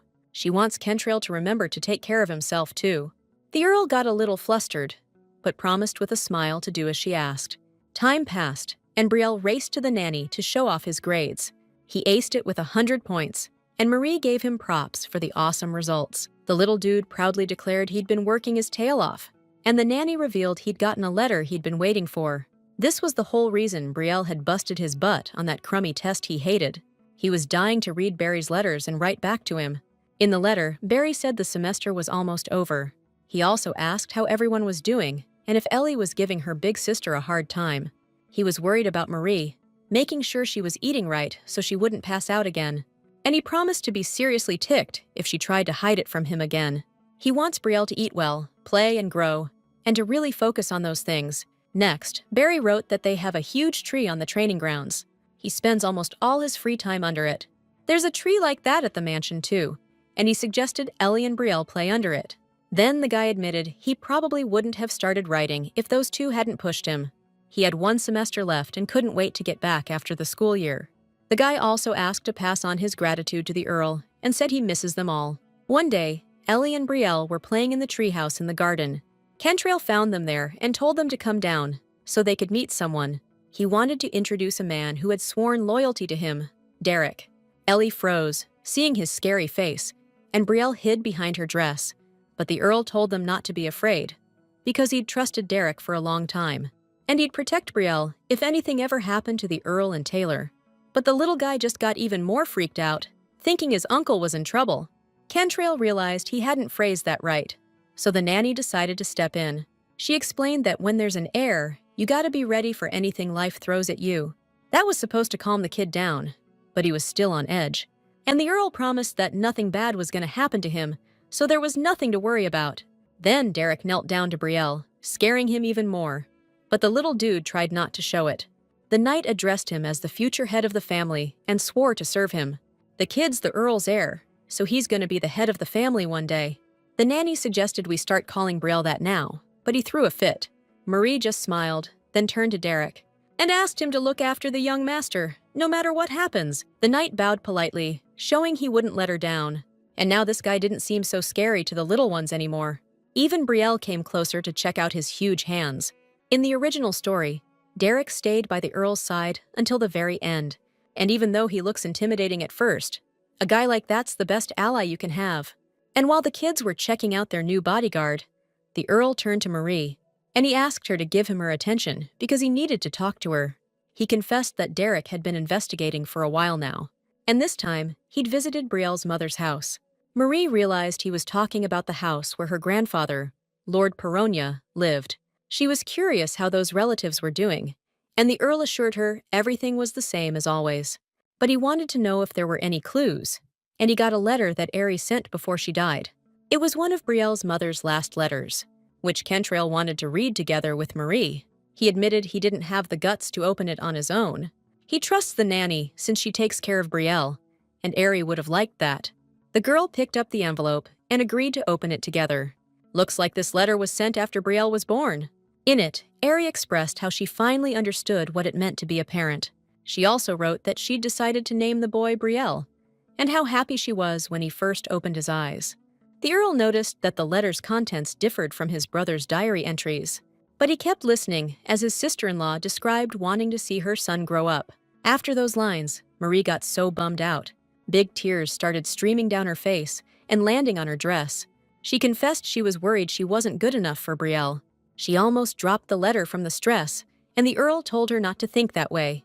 He's convinced no one's better suited to protect his nephew than Marie. Touching her hand, the Count declared that she was exactly what his family needed. But Marie reminded him that he himself did everything he could to take care of Brielle. Kentrail didn't argue and asked her to open the last letter from Aerie. Surprisingly, it seemed very straightforward to Marie. Still, she didn't waste any time and opened the envelope. She started reading silently, and the Count figured it was something about Brielle again. But the nanny looked worried, and her breathing got faster. Then she explained that the letter described the young master's appearance. But even stranger, the description doesn't match reality. Brielle had a big birthmark on her left leg, and it was a weird shape. But the letter says that birthmark's on her right leg. To calm her rising anxiety, Marie figured Aerie just got it mixed up. But the Count's leaning more towards thinking the letter's a fake. That evening, back in her room, Marie couldn't stop thinking about it. She felt like she was getting worked up over nothing, even though the Count promised to look into it. Still, she was so worried that little Ellie noticed. But her big sister told her not to worry about it and that everything was fine. The girl agreed not to make a fuss, but she had one request. She really wanted to go outside, and it sounded like a little kid's blackmail. Ellie just found out her friend's leaving, and she wanted to say goodbye. It suddenly hit Mari that her sister's been cooped up in this mansion for way too long. She texts her friends and all, but she wants to actually hang out with them, so she promised to ask the Count for permission to go out. Mari suddenly wondered why Ellie wasn't asking about it too. Why they're all forbidden from going outside, like it's some kind of crime. But Ellie seems to already know that someone's got it out for the Count's family. She also knows they caught the guy. But since they're still stuck inside, something else must be up. Mari was surprised and touched by how sharp her little sister was. Hugging the kid, she admitted she hadn't noticed how much she'd grown. The girl smiled and told her sister not to worry. The next day, Marie passed her sister's request on to the Earl. Especially since she has a legit reason to go out. Ellie understands how serious things are. Kentrail didn't refuse, but he decided to assign Derek to watch over her. After all, that's partly why he called him here in the first place. The Earl trusts that guy more than anyone. Knowing he's always on the Earl's side, Marie hoped everything would be all right. Happy about this, she promised to tell Ellie the good news. Suddenly, Kentrail suggested the nanny take a break from work. They could go horseback riding, but Marie thought it'd be better to do that after they caught the perp. The Count was even happy about that, taking her words as a kind of promise. Then Marie asked if he'd managed to find out anything about the letter. The Count learned that a maid disappeared from Aerie's house during the accident. It's highly likely she swapped the letter, and they're already looking for this servant. Kentrail didn't want to give Marie too much to worry about, but he remembers her asking him to confide in her when things were tough. He's also sure that if something happens to him, she'll do everything she can for Brielle. That's why he wanted this girl to know everything about him. On the appointed day, Ellie and Derek went out to the city. Naturally, people kept turning around, noticing his awful scar. And get this, he was decked out head to toe in black. And the kid was like, "Dude, you gotta change." His outfit was screaming for attention, like he was some cult member who'd snatched a baby. Surprisingly, Ellie didn't get any pushback.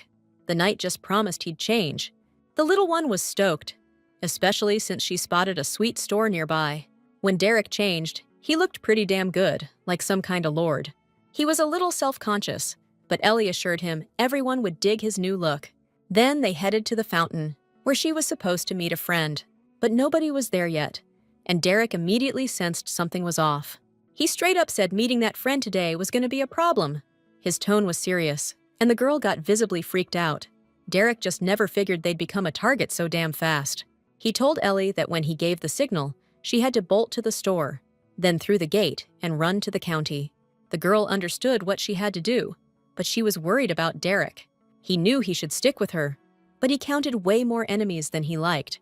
And you just don't send that many guys out just to grab a hostage. Trying to figure out who this nanny even is, Derek started counting down from 3. And on 3, Ellie was supposed to make a run for the store. But the knight suddenly grabbed her tight and took off with her, putting distance between them and this place. He carried her all the way to the store himself, just to make sure nothing happened to her on the way. Then he told her to do everything else she was supposed to do. Ellie didn't want to be a burden on Derek, and believed she could handle things. Now she needed to get to the county and rally some help. But no sooner had she taken a few steps than some dude showed up behind her and told her to freeze. His voice was menacing and echoed, sending chills down the little girl's spine. But she was more worried about her sister when suddenly this guy just dropped to the ground, out cold. Out of nowhere, Teacher Hughes showed up, the one who took care of the bad guy. Noticing the terrified girl, he asked if she was hurt. After that, he suggested they bolt right away and talk later. The girl was happy to see someone she knew and hugged him tight, and he assured her everything would be all right. From all the fright, Ellie ended up passing out. She was brought to the county, and Marie hasn't left her side. Late that night, the Earl came to check on Ellie and the nanny. The girl was worried her sister was traumatized from the shock. Then she burst into tears, feeling like she'd put Ellie in danger. Because all this happened because she accepted that guy's offer. Kentrail reminded her that it wasn't her back then. It was another Marie. But he blamed himself, because he thought Derek would be enough protection. Plus, the knight hurt his hand. But he's more upset he couldn't protect Ellie properly. Marie asked about Brielle, and the Earl admitted he's been crying a lot. The butler and tailor are looking after him now. Turns out, the letter to Ellie was a total fake. Her friend's family skipped town in secret, and she couldn't know about it. Clearly, the bad guys were planning to snatch Ellie to put the screws to Marie. And the nanny, remembering that Barry was headed home, freaked out that he might be in danger too. Marie figured he'd be rolling into the capital with a close buddy. And Kentrail promised to send some knights to meet him the day he gets here. Also, the Earl thinks Barry should probably take a leave of absence from the academy. But Marie wasn't mad, because without the Earl, her brother wouldn't even be able to go there in the first place. Suddenly, the nanny asked if Master Hughes had already left. Turns out he was still at the estate, so she went to pay him a visit. Marie thanked him for saving Ellie and told him about her condition. But the teacher just apologized, wishing he'd noticed everything sooner. His house isn't far from the center, and he knew Ellie had gone out for a walk. He spotted the county's carriage from his window. Hard to miss, that thing. Euges went outside because he was hoping Marie had come too. He even admitted he'd been wanting to get closer to her for a while now, in a respectful way. But now he was blaming himself for not spotting the suspicious people right away. Still, Marie was grateful for that too, because things could have been way worse. And she also apologized for him getting dragged into all this. That sounded weird to Euges, since he genuinely wanted to help. Then, he admitted he'd be tied up with stuff, and they wouldn't be able to see each other much. And he asked Marie to take care of herself until things calmed down. The guy hoped they'd meet again, but under better circumstances. Elsewhere, late at night, a group on horseback was pushing through the snowfall. It was Barry and Sis with a few other guys. They were 3 days past their planned arrival, but the horses were exhausted from the snow. Sis wanted to get there fast, The pain was getting worse, even though he was trying to tough it out. Barry noticed his friend was getting worse and started to worry about him. A while back, a group of bad guys had surrounded them, and they weren't even trying to catch the students off guard to, take them out. The thugs were holding back, and Barry realized they were trying to take them alive. They managed to fight off the attackers, and Sis wounded a few of them. But even with their skills, there were just too many bad guys. Barry suggested blocking the road so his friend could escape. But it was risky, and Kaler didn't want to leave him alone. Just then, a villain snuck up behind him and swung a sword. But the knight managed to handle the remaining criminals. Later, as Barry bandaged Sis's wound, he wondered why the Earl had assigned them an escort. After all, Barry had said his sister was just a nanny, so he started asking who he really was. The guy explained that the Earl was kind and just worried about them. Considering it's the Chancellor himself, Keeler just couldn't wrap his head around it. I mean, Cantrail's famous for being cold-blooded and a real piece of work. But Barry kept insisting he was a good guy, at least to his family. Still, he couldn't figure out why they'd been assigned an escort. Just then, the knight assigned to them took down another baddie that popped up. The guys also spotted a few more hiding behind the trees. At this point, they figured it'd be a freaking miracle if they made it to the capital. A little while later, the butler burst in on the Earl, who was chatting with the nanny. He was in such a hurry to deliver the news, he got a stitch in his side. And when he announced Barry was back, Marie and the Earl took off running to meet him. The girl rushed to hug her brother, overjoyed. She'd been waiting forever. And for a while, she kept asking if he was hurt or if anything ached. Barry said he was fine, but his friend was injured and asked them to take care of him. Caesar was immediately led into the house, and Barry asked about Ellie and Brielle. With bitterness in her voice, Marie confessed what had happened to them, and Barry hurried to visit his sister, who was still unconscious. Entering the room, it pained him to look at Ellie's motionless body. Marie explained that Brielle wasn't eating much because of what happened, and he's being watched over by Taylor right now. Just then, the Earl walked into the room. He knew Barry was tired from the journey, but asked him to explain what had occurred. The dude suddenly started shaking, remembering those messed up events. I mean, they were almost there when another attack went down. Then the Count announced that Sis was in critical condition from blood loss. But he's being taken care of, and he also promised to contact Kaler's family. Barry gave thanks, and right then, Ellie woke up and called out for her brother. She saw her freaked-out family around her, and couldn't immediately figure out what was going on. And her brother told her, from now on, don't leave the house, even if a friend calls. Ellie was still confused, but she guessed something terrible had happened. And Barry admitted that his best friend was hurt, and he was scared for his sister. The girl just shed a tear, realizing that her brother had been attacked too. After that, they all hugged tight, stoked to be alive and back together. A few days later, Sis came to and realized he was in the county. It took a month for all his wounds to heal, but the important thing was, everyone was safe now. The guy thanked his friend and his family for taking such good care of him. Barry visited him with Mari, and then she planned to check up on Ellie. Her brother told her not to worry, since he'd keep an eye on their friend himself. Plus, the Earl let Sis know he could stay there until he was fully recovered. They brought the guy some broth, but he still didn't have much of an appetite. On top of that, he was wondering if his family had been notified about what happened. When he found out they'd sent a letter, Sis asked how Barry was doing. He was feeling way better, and the other knights were doing all right too. They were grateful the kids stuck with them. Otherwise, they would have been toast. Still, Barry had no clue what caused the whole thing to begin with. And Sis sadly hung his head, knowing every family's got their skeletons in the closet. He also figured his buddy just didn't want to bum him out about something. After a while, the guys headed out to the yard to get some practice in. Marie saw her brother with a sword and worried it was too soon for training. But he swore he was almost completely healed and told her not to sweat it. He himself thought his friend could use the help, but his friend immediately started grumbling. Taylor also spotted his training and was impressed by his skill. He was stoked to see that little Barry really had some talent. Sis recognized Taylor, the guy everyone was talking about. He's just a commoner who got into the academy and a fencing prodigy. And judging by how Barry was acting around him, Sis figured his buddy had no clue. Then Barry introduced his academy friend to the teacher. Sis politely introduced himself, and his name rang a bell for Taylor. He'd actually been looking into this guy on the Earl's orders recently. The Kaler family stays neutral in the power struggles and lives way out in the sticks. Sis is the youngest son, and he stays out of things for his older brother's sake. He's known as a genius at the academy, but injuries are keeping him from showing off right now. So Taylor suggested Barry get in a little practice with him. The kid was totally down, and they crossed wooden swords. Meanwhile, Ellie and Brielle were watching the fight, jaws dropped. The little dude was stoked that his foster brother was such a badass, and Sis admitted that Barry was holding back, and that his attacks were killer. The kid really was crushing it, and Taylor was even impressed. His attacks were super polished, which is rare for a student his age. Taylor gave Barry props, and even joked that nobody should mess with him now. And when the sparring match was over, the kids ran up to shower him with praise. I mean, he lasted 10 minutes, and the teacher was impressed by that. And then, out of nowhere, he asked Brielle to show off his skills. The kid knew he couldn't measure up to his brother, so he said he was too shy. But they kept pushing him, and he only agreed when Barry asked. Then he started swinging that little sword around like crazy, yelling like a samurai. And when he was done, everyone was praising him, saying what a good job he did, especially Barry. Sis noticed that he smiles a lot here, whereas at the academy, he's always training with a serious face. And it kinda bugs him, because there are people who don't even light up like that with their own family. He was also jealous of the little kid, who's surrounded by so much love.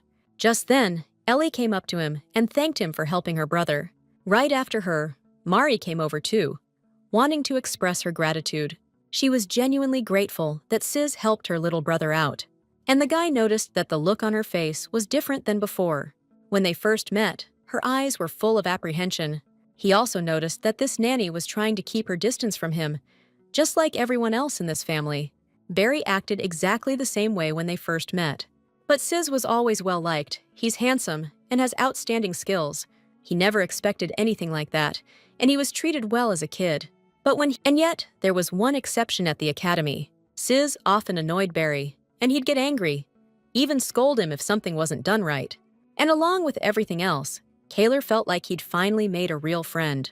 Barry was always talking about his family, and Sis convinced him to go visit them for the holidays. But when he got there, he realized these people didn't like him, that they were actually scared of him. But now, he was getting thanked. And not as Taylor, but as Sis. The kid was getting this much genuine kindness for the first time ever, and he was just as sincere when he thanked them back. Later, Derek reported to the Count that when they went to recover the bodies of those who attacked Barry, they were gone.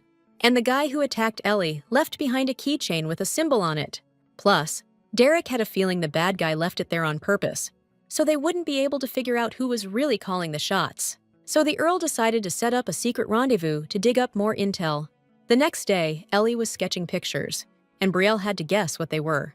The little girl's drawings weren't exactly masterpieces. Even Cy and Barry couldn't make heads or tails of them. But somehow the kid nailed it every time, and Ellie would then explain her scribbles. Right now, she drew a net for catching dragonflies, like they did last summer. And Barry told his buddy not to overthink it, since it was just a game with the kids. Taylor was watching Brielle, and he just wanted to brush his cheek, even once. He'd never been around little guys like that before, 'cause he didn't have any younger brothers. Barry noticed that his sister was getting pretty attached to Brielle. And for the next game, the girl suggested playing wishes, and the boys had to go first. Sis was down for some fun and asked what they should do. The request was simple. He and Barry had to give Brielle and Ellie piggyback rides. Their fun was so adorable, even the maids stopped to watch. And Taylor even enjoyed giving the little one a ride. He realized both kids had energy to burn. It started with simple piggybacks, then the game turned into a race. And when Ellie spotted the treehouse, she asked her brother to put her down there. Both little ones were dropped off at the ladder so the guys could catch their breath. But Sis noticed the treehouse and was stoked. He never had one of those. Brielle bragged that his uncle built the treehouse for him, and Sis gave him props. So he finally gets it. The Count's a genuinely good dude, just like his buddy said. But then Taylor, glancing at Brielle, decided to act on that thing he'd been wanting to do. First, he gave him a little poke on the shoulder, just to get the kid's attention. And when he turned around, Sis touched his soft, silky cheek. His skin was so smooth, he just wanted to sink his finger right in, like it was dough. But Brielle didn't whine at all. He just took it like a champ. Still, his patience didn't last forever, and he asked him to stop it. That's when Ellie got all riled up, 'cause he never let her poke him. But he let the guests do it. Brielle's explanation was that this guy had given him a piggyback ride, and he said it with such a straight face that nobody could keep from cracking up. By evening, though, the guy's shoulders were killing him, especially Barry, lugging his heavy sister around. Mari noticed that while those two were grumbling, Sis was carrying Brielle. The little dude played so hard and got so tired, he crashed before he even made it to bed. She scooped him up to carry him to his room. And she told all the kids they were awesome today. After she said that, Sis started thinking again about how he finally gets what a real family looks like. The next day, Ellie went out to the yard, minding her own business. She was trying to be sneaky when she suddenly felt someone behind her. For a second, she even got a flashback to that feeling. But when she turned around, it was Derek standing over her again in all black. The girl was happy to see him. He was exactly who she wanted to meet. She was curious where he'd been. And the knight held out a gift for her, a bunny-shaped mirror for picking out his outfit last time. Ellie explained that he didn't have to do that, but Derek wanted to thank her. And the little one accepted the cute gift. She really loved it. Suddenly, the huge knight dropped to one knee in front of her and started apologizing for everything awful she had to go through. Then he held out another mirror to the little girl and asked her to give it to the nanny. Ellie's imagination went wild, thinking Marie and Derek were close. He knew nobody would ever guess the real reason why. Truth is, the knight wanted to apologize for ever doubting the nanny. He still thought she might be involved somehow, but he was sure she wasn't the mastermind. Out of the blue, Ellie told Derek she wanted to learn how to protect herself. She didn't want to ask her brother or Taylor, didn't want them to worry, and the knight advised her to run like hell if she was ever in danger. He could tell the girl was seriously shaken up by what happened, even though she wasn't showing it. So he promised to teach her a few moves, but still told her to get out of there at the first chance she got.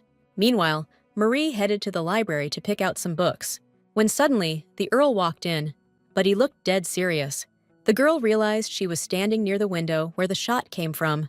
For a split second, she felt that same feeling she had back then. Kentrail asked what book the nanny was looking for this time. His voice sounded worried and a little shaky. He didn't want Marie coming here alone. He suggested asking the maids or other servants to do it for her. Marie didn't want to bother other people over something so small, but the Earl insisted, even offering to help her himself every time. The nanny decided to change the subject and explained she was looking for a book about noble families. After all, the Earl had once said he was suspicious of his uncle and the Queen, so she wants to find out where that family comes from, since she's not from around here. Then Kentrail, after thinking for a couple of seconds, decided to tell her something. He showed her some notes and a keychain with the Queen's Palace emblem, and confessed that the keychain belonged to Ellie's stalker. Suspecting the Queen, the Earl ordered his men to infiltrate the palace. But the thing is, whenever the uncle visits, all the servants get the boot. And on top of that, the Queen hasn't done anything else suspicious since. However, the Earl did dig up some dirt on the Queen's personal life. She's been splurging on cosmetics and luxury goods to keep the king happy. A lot of people thought the king and queen's marriage was the romance of the century. But the Earls suspected for a while now that it's all just a sham. The king himself has hated Kevrin from day one.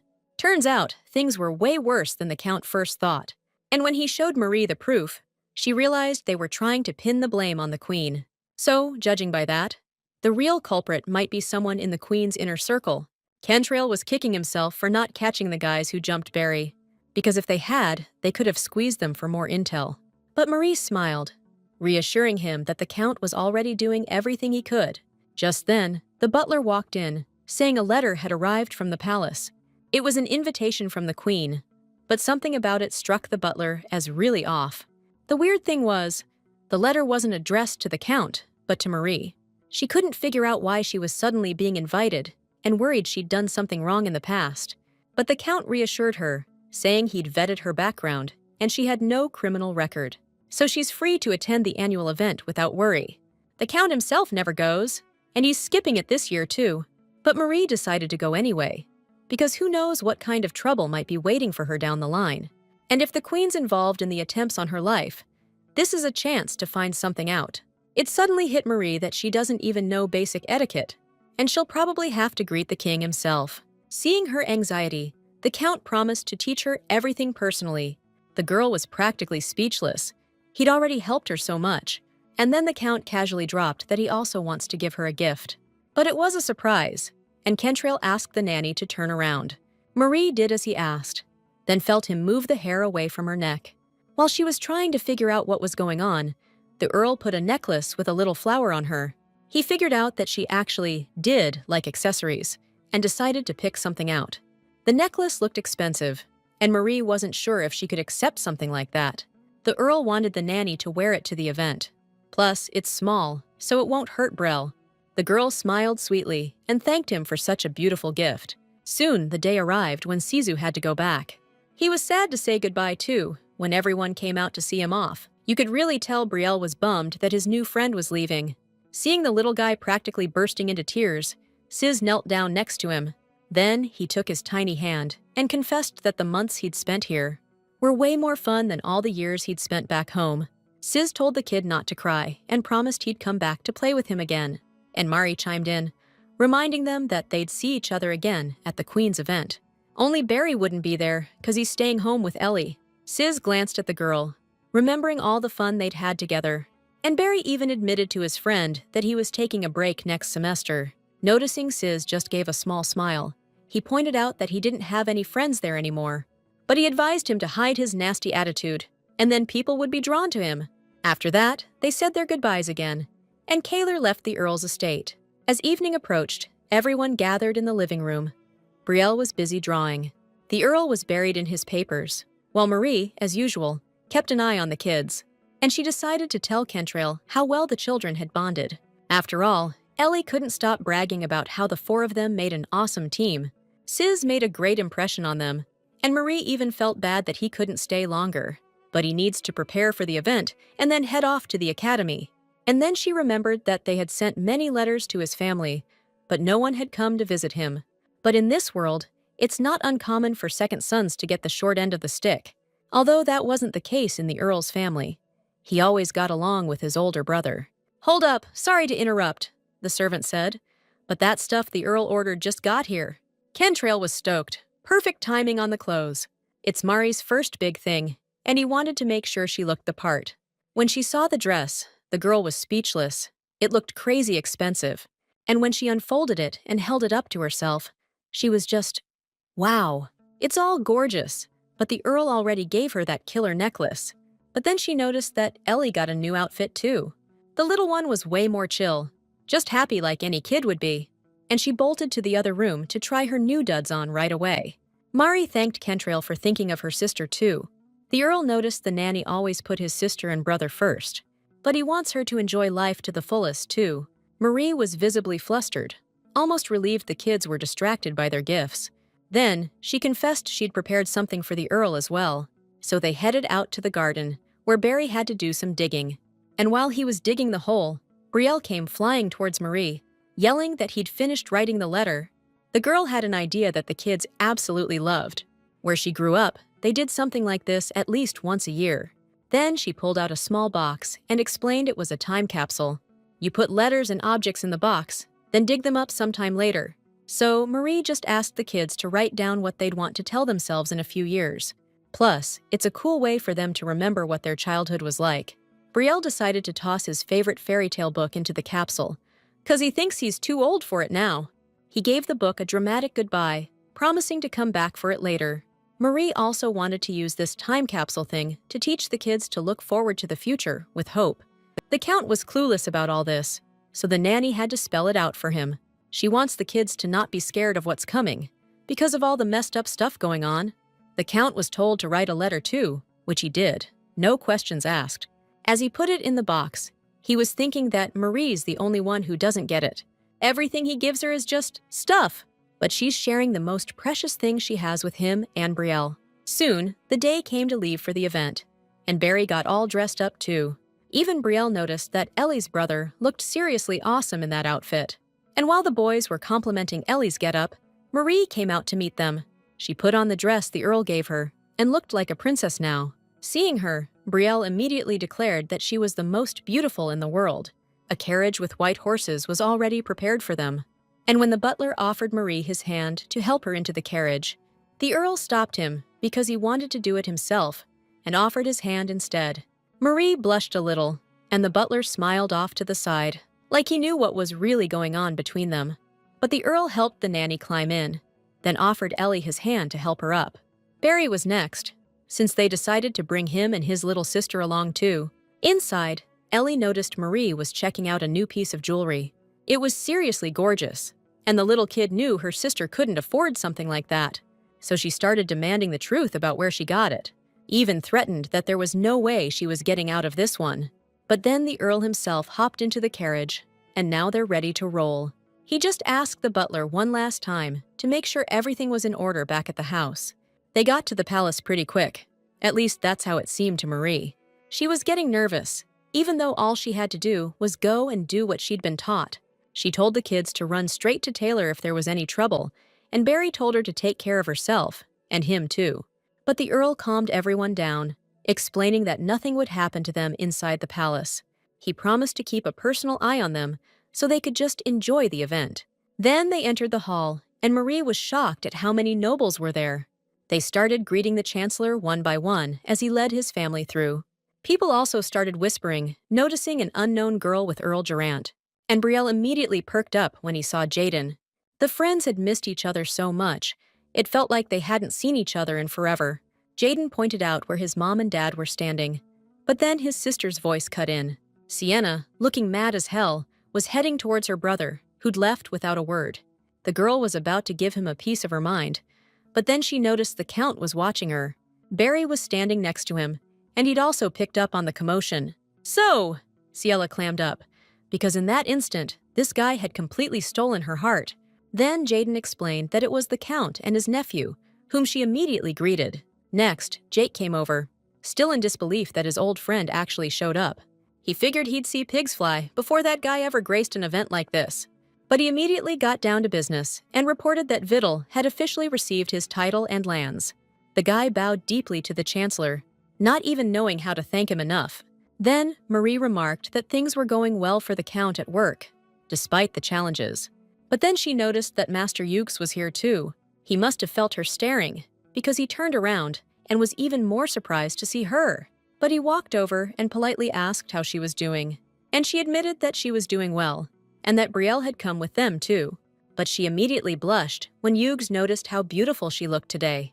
Then, Mari confessed that she was here because of the Queen's invitation, but she figured it was because Her Majesty wanted to see Brielle. The girl couldn't see any other reason to invite a simple nanny, but the tutor was sure that the Queen loved children, which is why she invited them. But Mari thought that statement was really strange. Then, Ukes offered her some champagne, saying it was sweet and delicious. She passed on the booze, so he offered her something non-alcoholic. Even after everything that happened, this guy was still being nice to her. He wondered where the Count was, and Marie explained he was talking with a friend. The tutor was still trying to get closer to the nanny, and this was his opportunity. But the second he opened his mouth, Kentrail walked over, holding Brielle, and the girl instantly remembered that the little guy hadn't seen the tutor in ages. The Count's face was serious, and Brielle started complaining that Ujas was alone with Marie. Without letting him explain, the Count took the nanny, saying the banquet was about to start. The tutor just managed to wish the nanny a good time. Ujas isn't dumb, and judging by the Count's jealous mug, he knew he was out of the running. Meanwhile, Ciela was totally hogging Barry's attention, yapping his ear off with all sorts of stories. That's when Sis rolled up, stoked that he'd finally tracked Barry down. And Barry was just as stoked, because he finally had an excuse to ditch the chatterbox. The girl was bummed, but she didn't throw a fit. She just hung back and waited. And she didn't wander off too far while her beloved was chatting with his buddy. The guys caught on to what was happening and moved away themselves so they could talk about the academy. Sis confessed that he'd taken a leave of absence too, which is why he was looking for Barry to break the news. Barry was obviously shocked, but turns out Keeler was just bored out of his skull. Just then, Barry noticed some people nearby were giving them the stink eye, especially that ginger dude, who looked seriously ticked off. Barry figured out it was C's family, and C's was glad his buddy caught on. They didn't exactly look alike, but it was pretty obvious. And the reason for the stink eye is that C's could screw up his brother's chances of becoming head of the family if he graduates early, which is why he's dragging his feet. But he told his friend not to sweat it. They'd see each other next semester. Meanwhile, Marie, watching C's, realized the original plot was about to kick off. And while she was lost in thought, they announced the arrival of the royal family. The king immediately thanked everyone for attending the event. And as he gave his speech, Marie worried she was dressed a little too loud compared to the queen. The count explained that the queen just didn't want to draw attention to herself. She used to love bright colors as a kid. But the king probably changed that. I almost feel bad for Marie. She can't even wear the dresses she wants. And even with all that beauty, she's just bending to someone else's tastes. Marie was staring at the queen without even realizing it, and they locked eyes.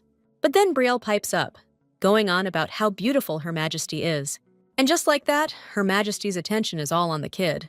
She almost reached out to him, but he was just a little too far away. So she just smiled and followed after the king. And Marie, watching all this, knew something was definitely off. But instead of getting lost in thought, she decided to ask the count about it. That's when the king walked up and asked Marie if she was the county's nanny. Then he explained he'd called her over because he really wanted to meet her. The girl got flustered, but introduced herself and greeted him properly. Then, answering his questions, she admitted she was from the Fiora family. That family had their title and lands taken away, and the king remembered it well. Then, he told her the reason why he'd invited her here. He wanted to thank her for taking care of his friend's nephew.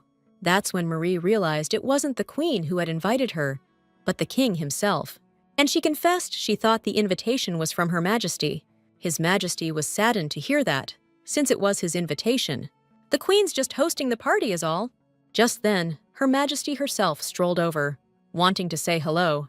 It was a tense moment, but the king kept his cool, just gave a sideways glance, and Marie noticed this woman had a really nice voice. Now that the queen was closer, she could see they weren't kidding about her beauty either. Her Majesty greeted everyone, and then noticed Ellie standing there quietly. And with a smile, she remarked that the pink dress really suited her. Surprised that she was being spoken to, the girl looked up. But then, remembering her manners, she lowered her gaze and thanked the queen. And her flustered behavior struck Her Majesty as utterly charming. Then she introduced herself to Brielle as his uncle's cousin. But the king jumped in again, suggesting the guests take a look around the palace. The earl didn't like that and politely explained that he'd handle it himself. But Marie caught the drift of what he was saying, and she was totally into it. And they started to leave, leaving the king to greet the others. The earl glanced at Marie and gave her an encouraging smile. Right after that, you could hear His Majesty let out a yell. He was just thrilled to have seen the chancellor smile with his own 2 eyes. Then the king gave those guests the okay to leave, but they weren't planning on sticking around anyway. At that moment, the queen whispered some kind of instruction to a maid. And wouldn't you know it, that maid walked right up to Marie, saying the queen wanted to see her. Said she wanted to meet her in the garden, by the gazebo. The count got a bad feeling and told her to say Marie wasn't feeling well. But the nanny stopped him, saying she was sure the queen wouldn't hurt her. She figured anyone who loved kids that much couldn't be capable of doing anything truly evil. Marie also promised Kentrail she'd stay in plain sight, so he wouldn't worry. After that, she followed the maid to where she was supposed to go. The queen was already there, and she told the maid to bring the guest closer. Now her face looked harder, and she was fidgeting with the petals of a flower. And Marie suddenly felt a lump rising in her throat. The queen was curious why the king hired a nanny, and she cleared up the misunderstanding. But Her Majesty suspected the king brought in the nanny as a little something on the side. That scared Marie stiff, and she started protesting like crazy. She couldn't even imagine such a thing, especially since she just met the king today. While they were talking in the conservatory, the earl was watching them from outside. He was trying to stay close, just in case he needed to protect the nanny.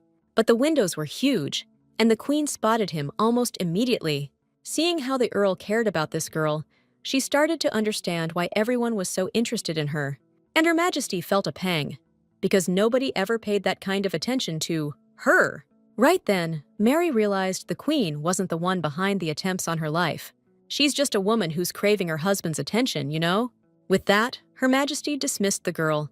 But then Kentrail had to step in, and on the way back, Marie was now racking her brain, trying to figure out who the real culprit was. That's when she spotted Siz's brother nearby, and their conversation definitely wasn't friendly. The brother was chewing Siz out, telling him to know his place and stop eyeing the family head position. Seeing all this, Marie was trying to remember, because this guy never showed up in the original story. But then it hit her. In the novel, Siz was already the head of the family, and now she was tormented by guesses about how the heck he got there. The girl was so lost in thought that she jumped when the count approached her. She didn't want to bother him with new suspicions, especially since she hadn't figured things out herself yet. She got curious if there was another issue before the events in the novel kicked off. But Kentrail noticed Marie was super worried and told her to chill out and to stop filling her head with a bunch of nonsense and overthinking everything. After that, he asked her to come home with him, since it was getting late. The next day, back in the county, Marie showed off her piano skills. She played a song she knew, and surprisingly, her fingers obeyed. The Count liked the melody, which he was hearing for the first time ever. And leaning closer to the nanny, he said he especially liked her technique. As he spoke, the girl got nervous because he started holding her shoulder. He was about to promise to play some local tunes, but then they realized they were way too close. They both jumped back, totally stunned. Kentrail quickly stepped aside, and Marie caught her breath. But it was also right then that she realized just how knowledgeable the Count was about music. She suddenly wondered if he would have become the head of the family if his brother were still alive.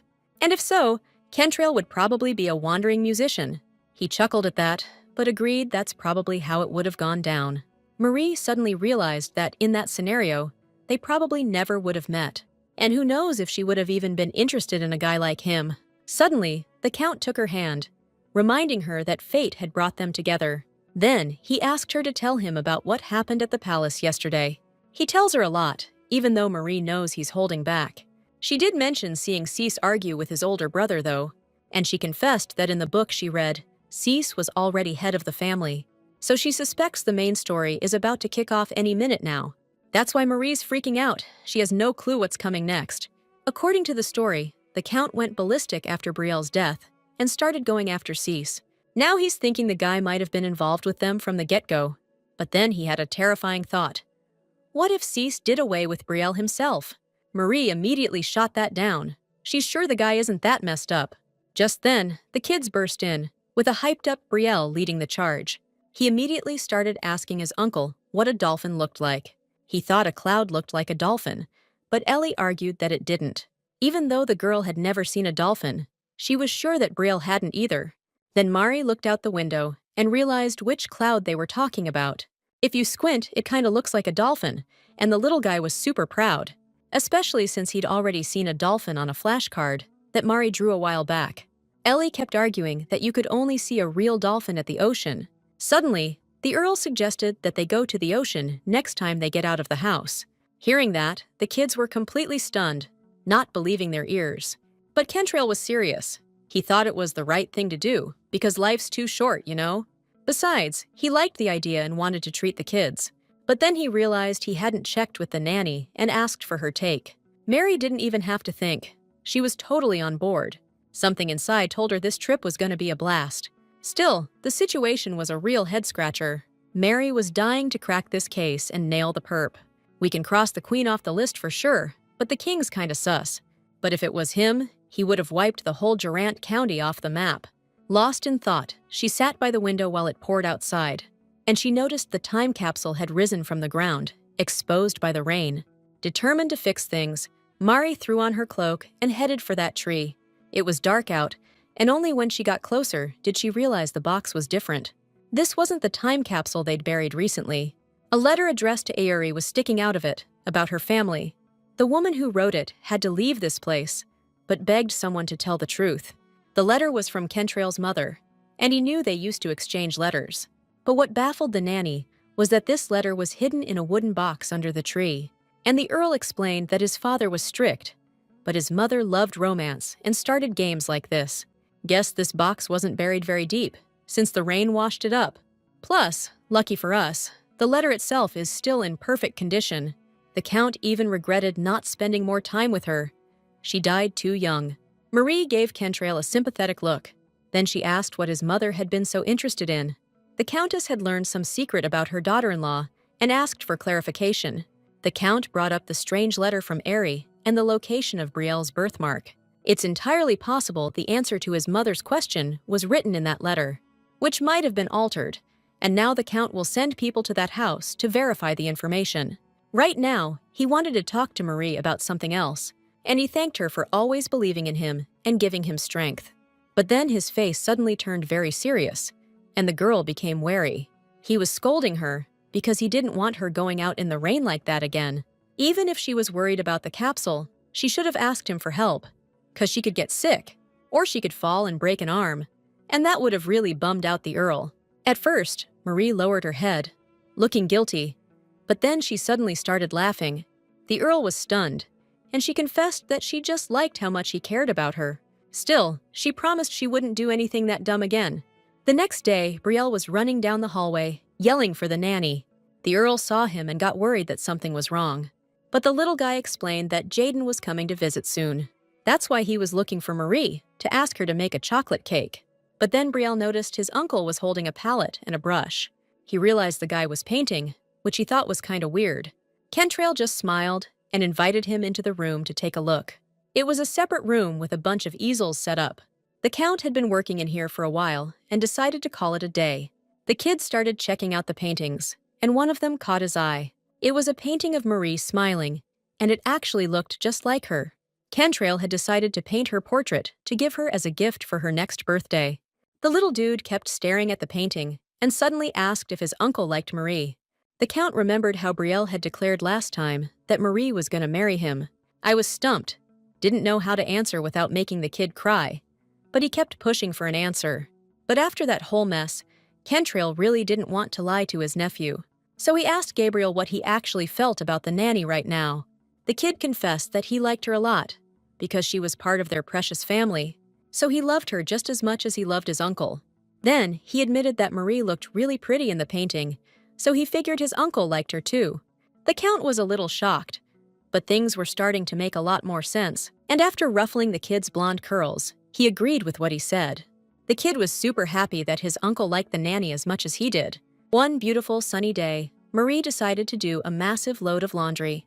Turns out there were way more sheets than she thought, and she was starting to get tired. The maids kept telling her to quit, but she was stubborn, especially since her brother and sister were helping, who were chiming in, saying they weren't tired at all, just to support their sister. The maid praised Ellie for saying that, but suggested she'd be better off playing. But Marie just wanted to help the maids, knowing how much work they had. As thanks, they invited her to come grab some fancy cookies from the capital. The girl agreed and stepped aside to rest for a bit, and the maids started whispering that a guest had suddenly arrived to see the Earl, some baron's daughter, and a real looker too. Just hearing that, Marie suddenly noticed Kentrail strolling around with some redhead. After a while, the Earl himself was looking for Marie, but then angry Ellie crossed his path. Hands on her hips, she immediately started grilling me about who the woman was. I knew exactly who this little firecracker was talking about, and I even felt a twinge of guilt. Still, I had to ask why she was so worked up about it. She wanted to spill the beans about how her sister almost had a heart attack, but just told me to go see her. Meanwhile, Marie was in her room, stashing the necklace in a box. She took it off because she couldn't stand wearing anything the Count had given her anymore. She couldn't shake the maid's gossip about the girl he'd been seen with. They looked pretty cozy, but she didn't know if the Count was seeing her in the novel. All these thoughts just brought her down, and then someone knocked. Marie snapped out of it and asked who it was.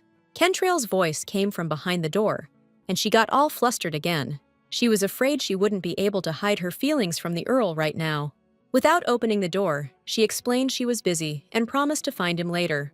The Earl could hear the sadness in her voice, and he realized he should explain everything right away, so she wouldn't be upset. He explained that the woman he was with in the garden was Baron Jake's wife. After those words, Marie felt like she'd been struck by lightning, but then she felt relieved. Happy that it wasn't just some random girl, she ran to the door herself, while Kentrail on the other side kept asking her to open up. The Earl realized that the girl who just came out to him was jealous. Deep down, he was now hoping that her feelings were at least a little bit mutual. As she lowered her face in front of him, all guilty-like, he called her by her real name, and he asked her to call him by his name from now on, not by his title. She totally froze up. It's unheard of for a nanny to call an Earl by his first name. Then he started teasing her, asking if she didn't like the way he said her name. Marie wasn't just red anymore. She was bright crimson, struggling to find the right words. And then she just yelled that she'd explain it to him next time. Kentrail was expecting a slightly different response, but he really liked the nanny's reaction, and he just smiled at her.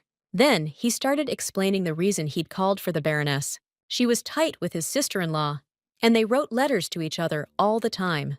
That's why Kentrail figured she might know something. Like, was that letter from the wooden box actually written by Ari? The Baroness confirmed that, yeah, his sister-in-law wrote them. But that letter talking about the birthmark? The handwriting's weirdly different. As Kentrail's saying this, he spots the jewelry he gave her in the box. But he wasn't sweating it, because he knew why it was there. So he got back to the point, saying he suspected that if this was a carefully guarded secret, then her maternal grandpa wouldn't just spill the beans either. So the best bet right now is for the Count to go there himself. Mari was freaked out, worried he'd get ambushed on the road and the mansion would be attacked. But the Count hadn't decided yet, saying they'd talk it over after their little guest arrived. A little later, they met the Baroness, who was with her kids. Mari, feeling much better, greeted their guest cheerfully. And at first, the ladies chatted about how mischievous the kids were being. Then, the Baroness announced that Jaden had brought a gift this time. The boy held out a small keychain to Mari as a present and asked her to make a doll for his sister, just like his. The girl agreed and confessed that she'd baked a chocolate cake, which Jaden loved. Then she asked the guests to wait a bit while she went to get it. And on the way to the kitchen, I was mentally kicking myself for misjudging such an awesome guy. Now I was dying of embarrassment, wondering what Kentrail thought of me. But I'm glad the Count didn't freak out. He actually caught up to me to help carry the cake. Just then, the maid carrying a pot of boiling water tripped over absolutely nothing, and the Count rushed over, because all that boiling water was about to spill on Marie. Before the girl could even figure out what was happening, it was already going down. In an instant, Marie squeezed her eyes shut, bracing for the scalding water. But when she didn't feel any burning, she opened her eyes again. At that moment, the Count was already holding her, having managed to shield her from the danger. The cook's scream made it clear. The hot water got him. He'd covered the nanny. He kept telling her he was fine, even though he was shaking like a leaf from the searing pain. As the servants screamed for a doctor, Marie felt a chill run down her spine from the worry. She'd never read about a guy taking a pot of boiling water for a girl in any romance novel. Kentrail was put to bed, where they gave him compresses and slathered him with ointment. But Marie couldn't calm down, feeling guilty, even though the Earl kept insisting he'd be okay soon. He said it was just a minor incident, and that it didn't hurt at all. Then he gave the doctor a look that said, "You back me up and say it's just a little burn." But Marie was still worried. This was the second time the Earl had gotten hurt protecting her, and she didn't believe him this time, because she could tell when he was lying. But when she asked him not to get hurt for her anymore, the Earl refused. She started complaining, saying she hated that he was suffering because of her. Marie confessed she couldn't live with herself if anything happened to him because of her. Still, Kentrail would rather have it this way than see her hurt in any way. The nanny's feelings just intensified. She felt like she was about to cry and left the room. And the Earl now felt more pain from her sadness than from his burns. To shake off some of the gloom, Marie met up with the Baroness. And they were back to talking about the kids, gushing about how cute it was that they'd become friends. But no matter how hard Marie tried to hide her sadness, the Baroness noticed. Plus, the nanny's hands wouldn't stop shaking as she held the umbrella against the scorching sun. And without asking too many questions, the Baron's wife reassured her that everything would be all right. Yeah, the Count's a tank. He'll bounce back quick. But that doesn't make things any easier on Marie. A little later, the kids went to check up on Kentrail. He kept saying he was fine, but Brielle wasn't buying it, not with how worried Marie was. So the Count explained that the nanny always overreacts, even to a little scratch. But the boy was still bummed, and Jaden tried to cheer him up, saying his uncle was tough, but the nanny could have gotten hurt. Brielle just wished neither of them had gotten hurt at all. Besides, he'd overheard the nanny freaking out, just wanting the Count to be safe and sound. And Kentrail started to realize how this kid had survived the accident. His parents had shielded him, but now the question was, had he really been lucky at all? Now he was sitting by the bed, crying, scared that his uncle might get hurt because of him. The kid's tears were so bitter, he could barely choke out his last words. Kentrail's heart clenched. He'd never felt so bad for the little guy. Remembering the danger he could be in from some shadowy creep, the Earl just sank into despair. He scooped the little one up, hugged him tight, and begged for his forgiveness. Brielle was still crying, but he kept telling his uncle to get better soon. Time passed, and Marie herself took care of the Earl, applying ointment to his burns. Then, she carefully rebandaged him, trying not to cause him any pain. She tried to avoid talking about sad stuff, and when she was done, She got ready to leave. Kentrail could tell she was still bummed and holding a grudge about his stubbornness, so he grabbed her hand, stopped her, and apologized, saying none of this was her fault. The Earl wouldn't dream of making her worry. He just couldn't let her get hurt, period. That's when she spun around and said she didn't want to see him suffer either. Because, let's face it, some stuff you just can't stop from happening. Plus, Marie knows if the Earl hadn't saved her back then, things would have been way worse, and that bugs her. Then she noticed Kentrail was smiling, but it was because she said she didn't want him to suffer. Smiling even wider, Kentrail admitted that was good to hear. Meanwhile, somewhere else, amidst total chaos, the whole room was splattered with blood. Blood was all over the guy's sword too, the one he was holding while standing over the corpses. Just then, a maid brought the master of the house his tea, but seeing that gruesome scene, she just started shaking in terror. And from the depths of the room, in the dim light, an evil gaze was fixed on her, the gaze of the person who orchestrated this carnage. But is he the secret culprit?